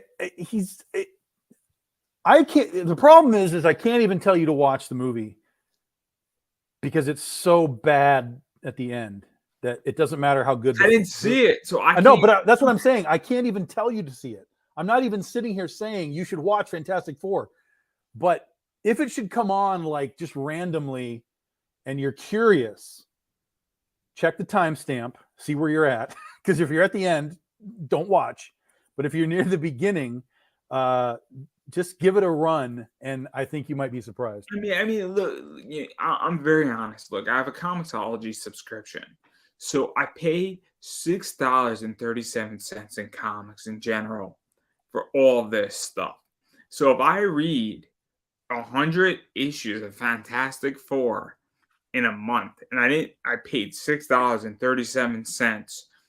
And that's all I read all month. I then calculate and I say, okay, how much time did it give me to read it? Did I feel that I wasted my time? Chances are I don't feel like I wasted my time. And so that's how I calculate everything, is that what is my time worth? And I deviate my time, and then I put a value on my economics per what I think. And that's how I function. And everything's a dollar amount. So if I gain more entertainment versus less than what I spent, and that's how I view movies too. I'm seeing a movie on Tuesday. I guarantee you I'm going to have a better time in what I view as value than what I paid for to go see the movie. Depends on what you're going to see. I'm seeing Evangelion Twice Upon a Time. Oh, so you're deep in the anime, so you're fine. You'll be fine. So also I'm with my friends. We're also going to joke about it. Also, we don't spend a lot of money. We go to Dunkin' Donuts. We're all hanging out, and we've made a determination that if this is how we hang out and this is how we maintain our friendship for the next 40 years, it's worth every goddamn fucking penny. Oh, that's fine. Yeah. So I tend to go see a couple movies a month. I need to get out because, like I said, I live in this bubble and I'm basically just, writing and doing things all the time. So I have to just get out of the house. So I saw Wakanda and I didn't see that movie either. Something just came out. Oh, Black Adam, right? Black Adam, Wakanda. It was interesting because there's a girl at the theater. Halloween. So, fuck. Why did I watch Halloween? And she's interesting to talk to because she sees me because I'm there a lot. And she's always asked me like, what did you think? And so we actually start talking about the movies at the end. So we have this employee as they're cleaning up the aisles and stuff. We talk about the movie. So that's been fun. But so much, so we talked about earlier, like so much of this is just bad stuff now. It's not even objectively good or bad. It's just bad. It just really is bad. And I think that the only people that don't think it's bad are the people that are new to all of these things. Like if you've never seen Halloween before, you have nothing to compare it to. So all you have are these 3 Blumhouse movies. Yeah. And that's your total experience. So all you can do is judge on that. But anybody who's actually watched the franchise, number one, it just destroys the franchise. And two, they're just arbitrary. They're just bad movies. So my whole thing is I go back to Sonic the Hedgehog 2. So I've been playing Sonic the Hedgehog games for a very long time. I love it. Me and my friends have been playing. We've talked about it. We've traded chows, all sorts of fun stuff. And then I've interviewed Ian Flynn, and I've read Sonic the Hedgehog comics for a while too now. And I love it, both Archie, IDW. And so when I went to go see that movie, I went in with a mentality to have a good time with my friends, right? Me and my friends have been playing this game since we were 12. We've been playing at my house. I play at their house. We've been talking about this I'm 29, they're 30. We've been talking about this for almost 18 years. So at this point, it's a commitment. It's not a requirement. It is we're doing this. So we don't have a choice but to enjoy it, and we take it as it is. So we're not looking at this anymore as a good movie or a bad movie, but how can we have fun with it? And then I interviewed a wrestler who was potentially going to commit suicide, but Sonic the Hedgehog and the comics stopped it. And I had Ian Flynn on, who's been writing it for a while with him, and on Sonic the Hedgehog's 35th anniversary. So obviously, I'm indoctrinating the culture. So my position on Sonic the Hedgehog's movie is different because I went in with a different mentality. So I'm not the guy to say, was it a good movie? But Because that's the Mystery Science Theater 3000 method of movie watching. But I where- went in with Thor: Love and Thunder saying, "Is this a good or bad movie?" but I understand when I'm biased or I'm not. But So- see, even if you're going into it's like I said with Godzilla movies, right? I go into Godzilla movies to enjoy them. But if it's shit, I'm gonna notice that it's shit. And I'm gonna come out and going, that wasn't really very good, man. So I can't tell you if Sonic the Hedgehog 2 was shit. I can't Yes, you tell can. Sonic the Hedgehog You 1 can, was you, shit. you can I make the can't. decision. I'm too biased. No, you can. You can. But- You're just choosing not to. I don't know, man. I thought it was. I thought it was. Listen, I love Godzilla in all media and TV, movies, comic books, video games. I love it. There will never be a Godzilla movie or TV show that I don't watch. However, when I come out of that movie and I know that you just showed me a really terrible thing, I know that it was a really terrible thing. Now, that doesn't mean that, again, there weren't fun things in it, like we talked about. Even bad movies have fun things in it. But I'm going to come out and I'm going to tell you, yo, that wasn't very good, what you just showed me. Show me something better next time. See, I can't do it with Sonic the Hedgehog, man. I can do it with a lot of things. So I could do it with a lot of things, right? So personally, I think Wrath of Khan is a masterpiece. I know you hate that word. I know you hate it. I thought yeah, but I think Wrath of Khan is a high watermark. I wouldn't call it a masterpiece, but it's a high watermark. I mean, that's if you're going to tell me that Wrath of Khan is a masterpiece or Wakanda is a masterpiece, I'm going to tell you were right about Khan and not about Wakanda. Hear me out on Khan. I'll make my argument for Yeah, it. go. I think Wrath of Khan is a brilliant movie because Kirk and Khan have no physical interaction with one another, and they're playing a mental, psychological game on who's going to do what with whom and who's playing who to get what they want. Yeah, I'll tell you. Yeah, go ahead. Manipulate what's going on, and they have no. It goes back to this concept of the faceless enemy. Yeah, and it's brilliant. And the fact that you took an enemy from Kirk's path. Okay, now stop. Because this is why it's not a masterpiece. Okay. Because if you watched Wrath of Khan just by itself and you had never watched Space Seed, your context of the movie is different. Sure. I agree. That's probably the only reason it's not a masterpiece. Now, if you combine the two and you're like Space Seed, Wrath of Khan, you have a really, really fucking Space Seed solid. or Star Trek? Space Seed is the episode of Star Trek. Fair enough. Yeah. So if you have Space Seed and Wrath of Khan as bookends, that's pretty fucking close to masterpiece stuff. But Wrath of Khan by itself, which is where I came into it because I had never seen Space Seed before. When I saw Star Trek in the theater, I was like, yeah, this is cool. But I never understood why all my friends were like, yo, it's Khan. I was like, who's that? Like, I didn't understand the pre part of it. Yes. Yeah. So I think combined, yes, I agree. That's a pretty harsh, fair hardcore thing. Yeah. But Wrath of Khan, the movie, is still really, really, really good. If you're a director, you want to be more closer to Wrath of Khan than Wakanda. If you can get closer to Wrath of Khan, I also realize that Wrath of Khan will be spoken about for the next 40 years. Yeah. Versus Wakanda is not going to be spoken about for the next 40 years. Not in the same light, no. It was such a cool position where me and my friends are all 29, 30, and they're twins. So they just turned 30 a few weeks ago, and Mhm. I'm 20 now. I'll turn 30 in January. But the fact that we were the youngest people in that theater, but we're with people who are 50, 60, and they're like, oh shit, you guys are 30 and you appreciate this, was a very cool experience because we had a conversation after. And it was such an interesting moment for me because you could tell that there was like light in their eyes. And I can't explain that reaction. I did nothing but exist.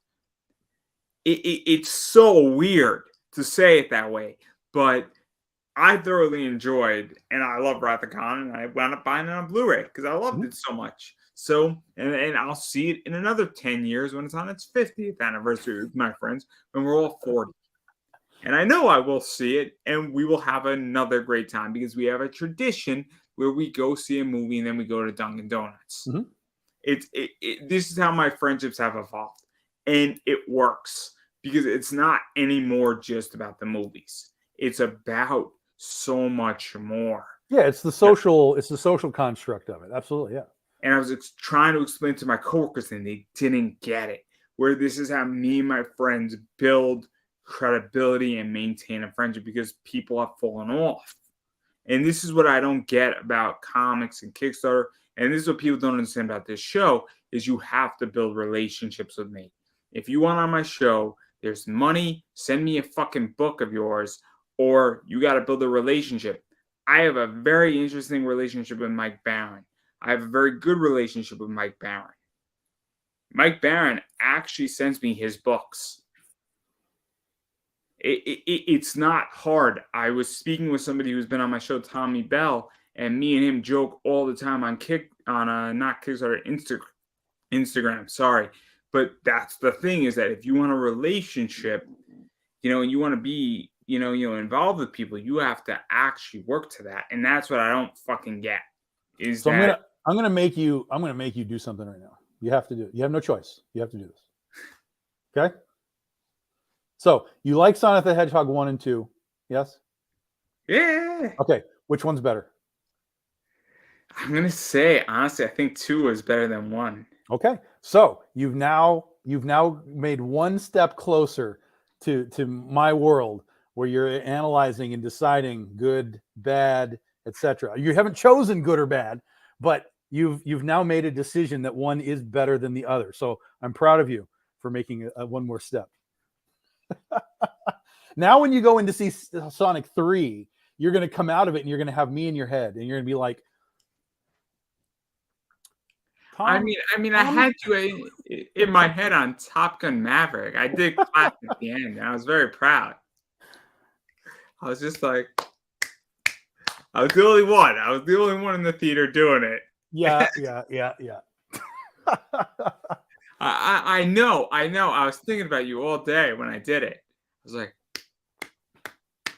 I was, I had a tough week when I saw that, and I had a moment where I was like, you know what, it's fucking, I'm gonna go see this. So my dog Hope, who you saw, and I don't think she was on air, but it's been a long stream so far. But anyway, Hope had actually a bursted uterus. For anybody who doesn't know, so if you don't breed a dog, my dog was a dog that was rejected from her mommy and daddy, who are both champions, and so the contract was that she couldn't be spayed. So if you don't spay a dog and it's meant to be bred, they could develop problems later on. And so she had an infection in that week.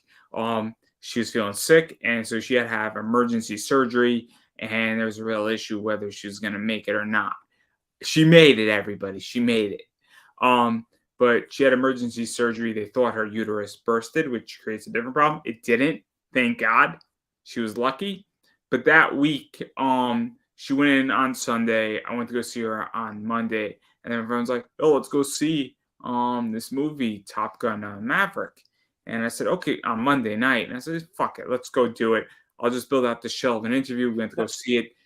My interview didn't show up. He's Neji from Naruto. We ended up doing it that Saturday, but it was a good call. Is all I'm So, saying. And I need you it. seen the first Top Gun?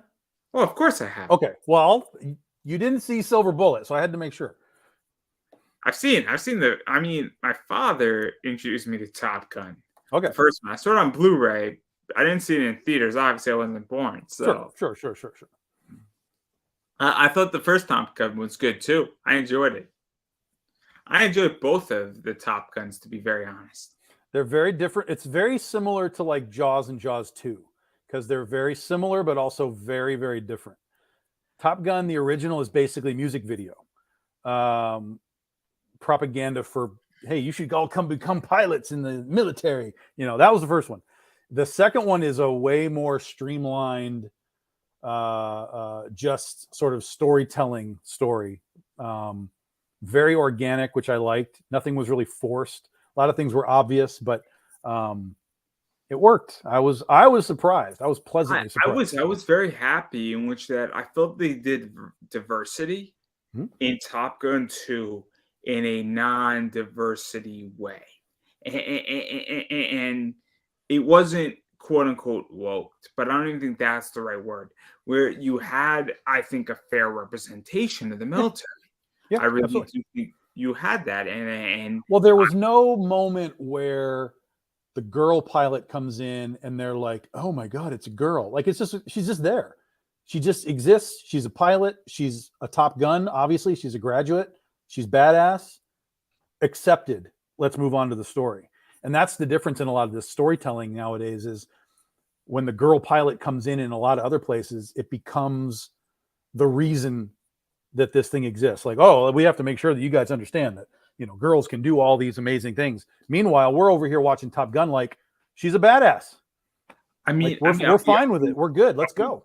I'll be very honest. I think this is a fair criticism of Zenescope, and I'm a huge seller of Zenescope books, and I make a lot of money doing it. But like, it's very female centric, and let's calm down for a second. And there gets to a point where maybe you've gone a little too far, and you got to bring it back a little bit. And I go back to a very interesting issue which I have is the Robotech swimsuit, where you have a swimsuit edition where you have both men and women in it.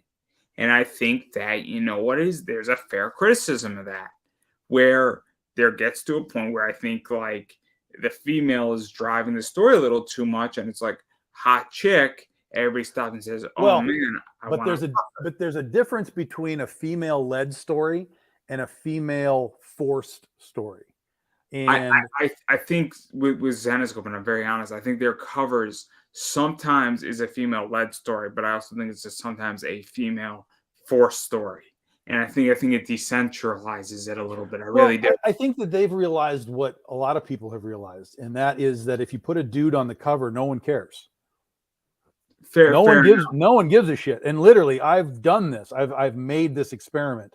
And so, like, there was one time, there's been a number of times, but there was one specific time that I recall where I had somebody at a con come up and said, look at all these girls. I can't believe, this and that. I mean, she's in a bikini or whatever it was.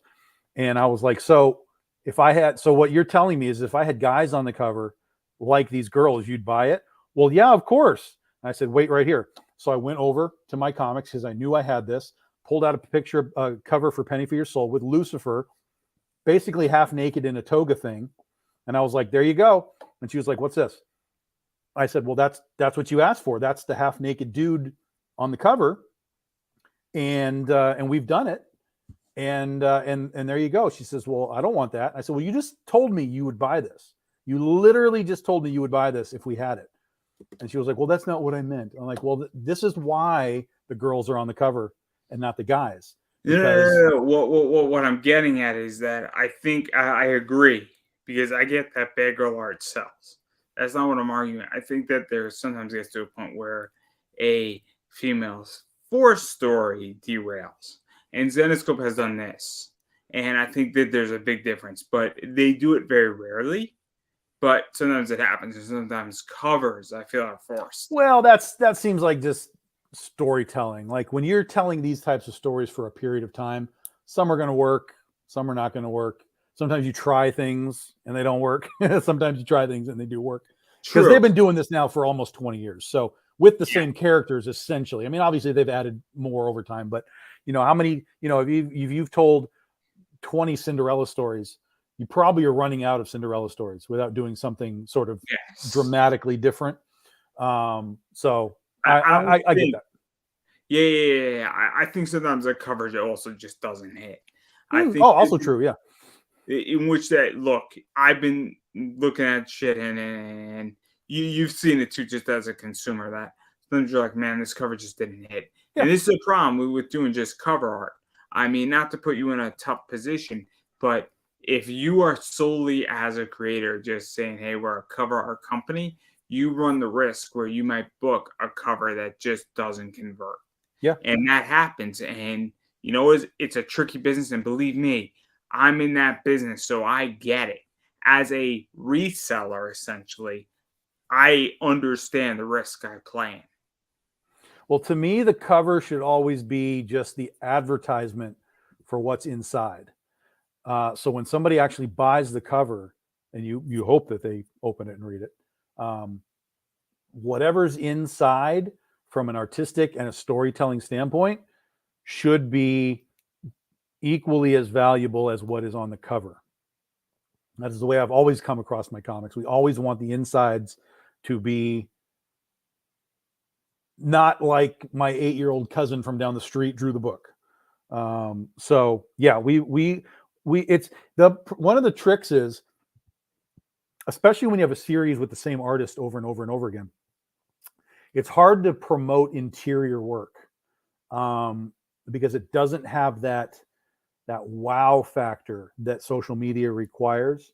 So if I were to come in and be like, oh, look at this page that this guy did, but it's sort of, out of context of the story, and, it's just sort of nice art, it doesn't drive social media the same way that I would say, oh, here's Keith Garvey did an awesome cover for us. Then people can respond to that specific image a lot easier than pages. So it's a weird problem that comics have, because even doing trailers, like for movies, right? They do a trailer and they kind of show you some stuff. Even doing trailers for comics, like, no one watches that stuff. I mean, really, no one cares about a trailer for a comic book. I don't even do them for my Kickstarters anymore.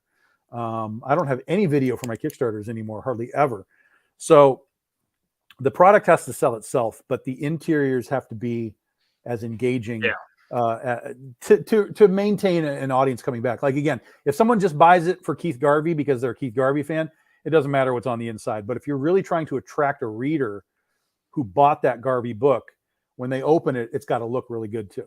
It's also the idea that finding that happy balance, because you can in business, I understand that certain, my sponsor is looking for X and my interviewee is looking for Y. So finding that happy balance. And look, I mean, I ran a Kickstarter. It's not a secret that for this show, and I was funded. And people were saying I wasn't going to get funded, and people attacked me in a lot of ways, and people had a lot of questions. And I got funded, and it was important. But again, I understand what people are looking for. And let's be realistic, people need media, and not everybody fucking qualifies the same way. Mm-hmm. I mean, you don't qualify the same way as somebody who just launched a book. And first thing, other people also say, look, man, I get it that I'm a hell of a lot bigger than you, but I realize that you are a necessity to the market. And so I need to support X, because I've said it before, is that you need to support what you love, or you need to support independent media. Because without independent media, I mean, that shit disappears. Mm-hmm. I've been doing this shit for almost 10 years, I ran a Kickstarter, and the amount of shit I got for asking for money for my show was ridiculous. We've never had the support of big media ever. Bleeding Cool, Newsarama, comic book resources, I don't know, whatever all the big places are, we've never had their support. But we've always had the support of smaller guys doing blogs, podcasts like this. We've always had that. And that's how we grew. We grew without the big media, which makes me very happy. But I also think that, it's not that I think, is I know some of the people in those bigger media places are kind of upset that we did it without them. But It's just is what it is. There are people that I'm well aware of that are upset with me, and I don't think they're upset with me because they're upset with me that I'm doing well, and they don't know how I've done it. Sure. And they don't know how I get big guests, but they also don't see what I've gone through. They also don't they see the last year or Yeah, last but 2 they years. don't see the whole journey. They don't see what the fucking hell I went through in the beginning. Yep. And they also don't see the sacrifice. And most people in society don't see it. Most people have no idea what parameters I put on myself as an individual. And at the end of the day, you know what it is? I'm now starting to come to the conclusion that, look, you know what it is? There was something that happened, just recently, and I don't give a shit. It is my point because it doesn't impact me. And at any given point, I could stop doing this and I will go back to my relatively good life without this. And I will go back to my investing life. I will go back to my day job and I will be just fucking fine. And that's where I'm at. And at the end of the day, you know what is people though I think are pissed because I'm 29 and I've done a bunch of shit that a 29-year-old shouldn't have done. And I have no fucking idea how I've done it. I don't. The only thing but the answer is simple. Do you want to know the answer? Please. It's the simplest thing. You did it and they didn't. That's it. Literally, you woke up one day and said, I'm going to do this. And you did it. And then you did it again. And you did it again. You did it again. And you did it again. And they woke up and said, I'd like to do that. And they didn't do it. And then they didn't do it. And then they didn't do it. And they didn't do it. And the gap between the two got farther and further and further as they didn't do it and you did do it. That's it. Maybe. I mean, look, that's it. I think I was in the right time, the right place, and I think I was just fearless, and I think I was. And you took advantage. That's right. I think I just asked, and I just kept asking, and I think I just got lucky, and I think fearless is the right word. That's it, because a lot of people wake up with a fear of any kind of rejection at all, right? If you went up and asked some movie star to do a podcast, and they were like, "No, I don't want to do it," well, that should be expected to get a no. But if you get the yes, like, woo! What? I mean, look, I asked you, I asked Denny O'Neil, I asked Howard Cruz, I asked Dennis Kitchen. You know what it is? At some point, I'm going to ask Scott Snyder, and there's going to get a point where somebody's going to say, I can't say no. And I've had somebody say, dude, I can't say no to you. I had a guest on my show say, I can't say no to you because you've interviewed all of my friends. He said, yes, I'm in. In which I would have normally said no, but you have legitimately interviewed everybody who is a friend of mine. That if I do not accept this interview, this is not good business. And I was like, I've now reached a point where I just butt in. Like I was on a show the other day, and JD Calderon was on at the same time. And so he was talking to Larry about the Sunday show. And before he left, and he was like, yeah, so Larry, the Sunday show this time, whatever. And I was like, well, if Larry's on, then I got to be on. And JD was like, okay, come on, we'll put you on the show. So that's how I do it now. I'm like, hey, time for a show. Let's go. Let's do it. That's what happened tonight. I was like, I saw your message and I was like, I'll do a show. Let's go. Yeah, no, nobody's around. Nobody wants to hang out with me. It's all right. Everybody's like, yo, I'll be on a different show. And I'm like, well, this is now, and you're thinking later, and I don't know when later is in because guess fucking what? You know what is? I'm in the moment right now, and that's where I'm at. And this is how I view it: is that I'm seizing it. I mean, I'm not thrilled about my night. I'm pissed about my night, to be quite honest. But again, I could be angry about it indefinitely. I could have sat down, watched a bunch of wrestling, tweeted about it, and whatever. Or I could have done this, which I think was more productive.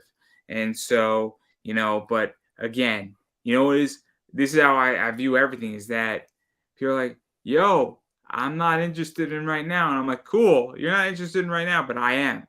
This is the moment. I like to be in the moment. Mm-hmm. And it's how I view life. Is that I am very much in the moment, and you have to seize opportunities when they come. It's one of the reasons why I'm terrible with like pictures, because I'm too busy like just being in that moment, talking with whoever I'm talking to or whatever, like at a con. So I never am thinking about, hey, let me get a picture with this person, or let me get a picture of the booth or the show, or like I'm just too busy existing in it to be like, ooh, let me do this. I'm never going to be a selfie person. You know, sometimes there's events and moments that I'd be like, we should have had that picture. But at the end of the day, it doesn't matter. I had the experience, and that was all that mattered. To me, I realize that, yeah, I'm not a selfie guy. I'm not a picture guy. It's not my jam. Mm-hmm. And I don't like even taking pictures with my niece. So I have a brand new niece, and she's adorable. I got her a sweet gift. It's fantastic. It's going to impress everybody. I'm the good uncle right now. The other uncle's a little fucked up, but I can't go too deep into it. I basically bought my niece a Pillpup, which is a Pokemon plush toy, and then a 1, 2, 3 book and an ABCs book. And she's like 5 months old, so she might be a little too early for it, but I'm indoctrinating her. But it's going to look good. It's going to look good, everybody. And I'm smart because you got a free ornament from PokemonCenter.com, which is Nintendo Pokemon shit that I'm going to give to my mom. So I knocked out 2 gifts at the price of 1. I'm skilled at this. But anyway, the point is that I don't even know what the point is, but I'm this far gone. Anyway, the point that I'm getting at, I think, is that I'm talented. That's all I'm going to say. And humble. Oh, very humble. Yeah. I know that I'm the best comic writer in this room here. Well, yeah, that's because you're by yourself over there. Wait till I build that entire promotion out. I'm thinking about getting a great professional comic writer belt made for me and defending that championship, and I will have multiple panel defenses. Mm-hmm. Okay. All right. I like that idea. You know what is? You could challenge me to a match. We will have a crayons to hell match. I mean, I'm telling you right now, I have so many ideas of this. You could have a first paper cut match. You could have, instead of title defenses, you have panel defenses. Mm-hmm.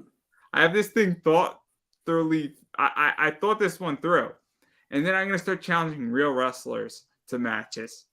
You got to be ready to lose the belt, though. Oh, no. That's part of the plan. Part of the plan is to have the belt actually given to other people. Yeah. So think about it, right? Let's say that I have the title, I'm the first champ, right? What if somebody like, I don't know who you're friends with, but obviously I'll use Larry as an example. Let's say Larry then gets the belt for 3 months and he's on all these streams, but then the deal has to be where he has the title on all the belt, on all of his streams, right? Because now this becomes a legitimate title, right? That's the theory. So if somebody wants to beat me, they have to understand that they have to carry the title for a while, and then we have to figure out who they're going to hand the title to next, who needs it.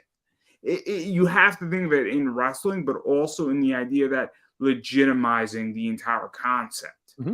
Because if all of a sudden, if you're holding the title for 4 months or for a year, and you really need that heat or that press because this belt attracts attention, right? What do I care? And then let's say I win the belt back when I need it, and I'm doing something in a campaign, and I need that belt, and then I have an attitude. Yes. Plus, you have to expand it, though. You have to expand it to all social media so that the people that are challenging for the belts all exist in a similar media circle, so that as people are following, like if I have the belt and people are following me, right? They need to see who the challengers are. They need to see Larry. They need to see you, whoever it is, engaging in that social media. So it becomes like Triple H and, Brock Lesnar and whatever, so that they suddenly become fans of who's going to get the belt and who's challenging and whatever. So it has to also expand outwards to groups and stuff in social media. See, I think it's a great concept, and I think it could be done so well. And I think it'd be because I think what it does is that it brings fun back to comics, Mhm. and it's something that I definitely want to build out in the next 2 years. I am definitely going to become the first champ because if it's my concept, you're damn right I'm holding that belt first.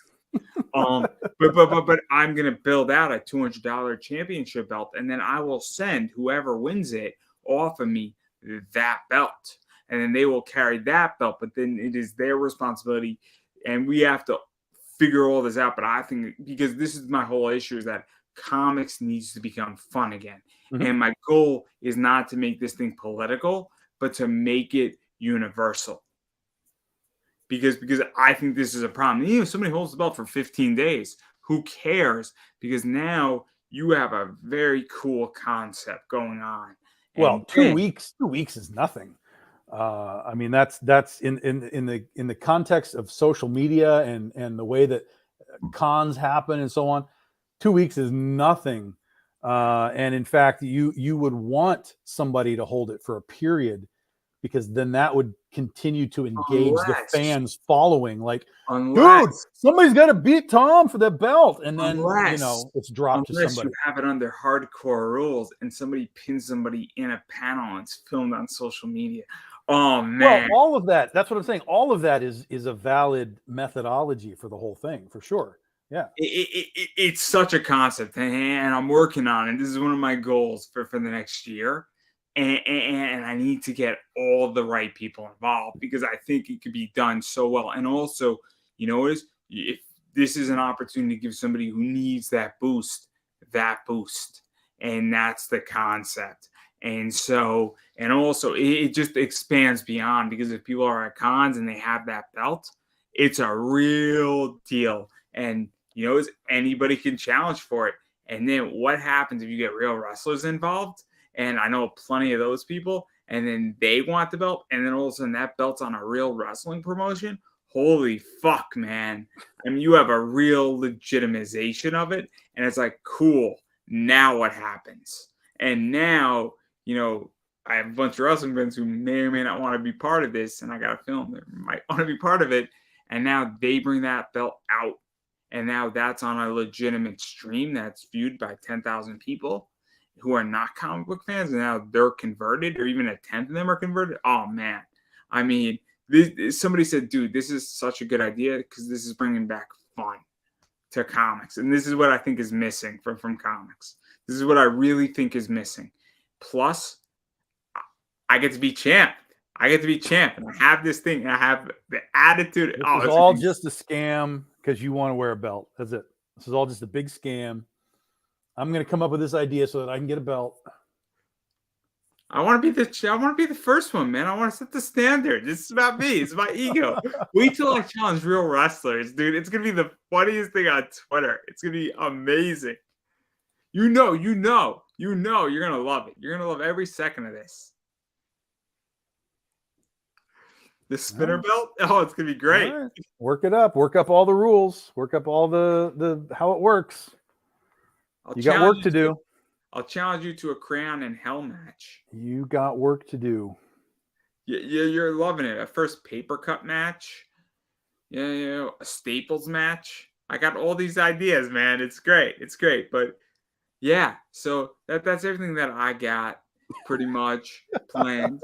I don't have much ideas. I believe everybody should pick up this amazing book by the Bushwhackers. Yes, the Bushwhackers. It will make you laugh, read, cry, and become. Is it a book or is it a comic book? No, it's a book. It's a book. It's got words in it. It's actually a really good book. I read the first chapter. Just to give an idea of everything that's in this book. Just gonna be very polite about this. They deal with everything from South Africa wrestling and apartheid to Puerto Rico, Central America, and the Caribbean. Travel, drug testing, and respect. The Nasty Boys are in this book. The Oriental Express, the Beverly Brothers, the Heart, Foundation's in this book. Everybody's in this book. It's really a good book, guys. That's all I'm gonna say. I got to interview the Bushwhackers talking about that book, so I'm a little biased, just a little bit. You don't seem amused by my plug for the book. No, that's fine. No, I know there's been a lot of wrestling comics of late, so I just wasn't sure what exactly that was. The book's actually written with Luke Williams and Butch Miller, who are the Bushwhackers, and John Crowther, who's done a bunch of wrestling comics. So, Amanda Rachels has done a bunch of stuff, and John has done a bunch of stuff for Square Circle. I want to say comics. It's name slipping me. It's been a long night. Really cool stuff if you're interested in wrestling, but I digress. But I do want to end and give you a chance and all that fun stuff, talking about Big Dog Inc. and all that fun stuff. So what do you got going on? Because I know we're in December, technically, early December. I don't think you have a Kickstarter or a campaign running. No. I know we'll be back in January for the third part of the Ursa Minor 10-year anniversary, which was this year. So we'll be doing the third part in January. March, we will be doing a remastered hardcover edition for Penny for Your Soul Volume 1, which has been out of print for like 5 years. So that'll be back in print with a hardcover edition. May is the return of Goth Day. July is going to be an anthology for our 13-year anniversary called BD 13. We actually have our little advertisement here in the back of our book. BD 13. So it'll be an anthology book. I'll be writing one story. We have 2 writers for 2 other stories. So I'll be joined by 2 other writers, which will be cool. And then September is our open month, which will be either another comic project or something else, depending how some things fall. And then next November, Princess Day, we'll be back with the new Princesses versus Zombies. So that's the general quick and easy lineup that we have, and then we'll have a few things throughout the year. Camp Crossover will be back. We'll be doing some of our fun like days variants, like Princess Day, Goth Day, things like that. There'll be some of those kind of sprinkled throughout the year. And then 2024 actually is already planned as well. We'll be back with Critter, and we'll be focusing on Critter and Sand and Scales, the Gladiator book. So that's our next 2 years already lined up. Yeah, and obviously, where can people find you on social media as well? Yeah, so I'm on Facebook mostly. You can find me. Just look me up, or you can look up Big Dog Inc. right there. There's a fan page for that. You can find me as well. Twitter and Instagram is BDI Comics. We're now on TikTok as well. There's one TikTok there. I posted one thing the other day. It was the most low-level TikTok imaginable, but I wanted to get my feet wet and kind of try this thing out. And we've now had 48 views, which is crazy. But that's BDI Comics as well on TikTok. So if you guys are on TikTok, we'll be starting to do some stuff on there as well. And then we have a Patreon too, patreon.com/Big Dog Inc. So lots of really fun stuff there. You get to watch all of our books being created, from concept to lines to colors.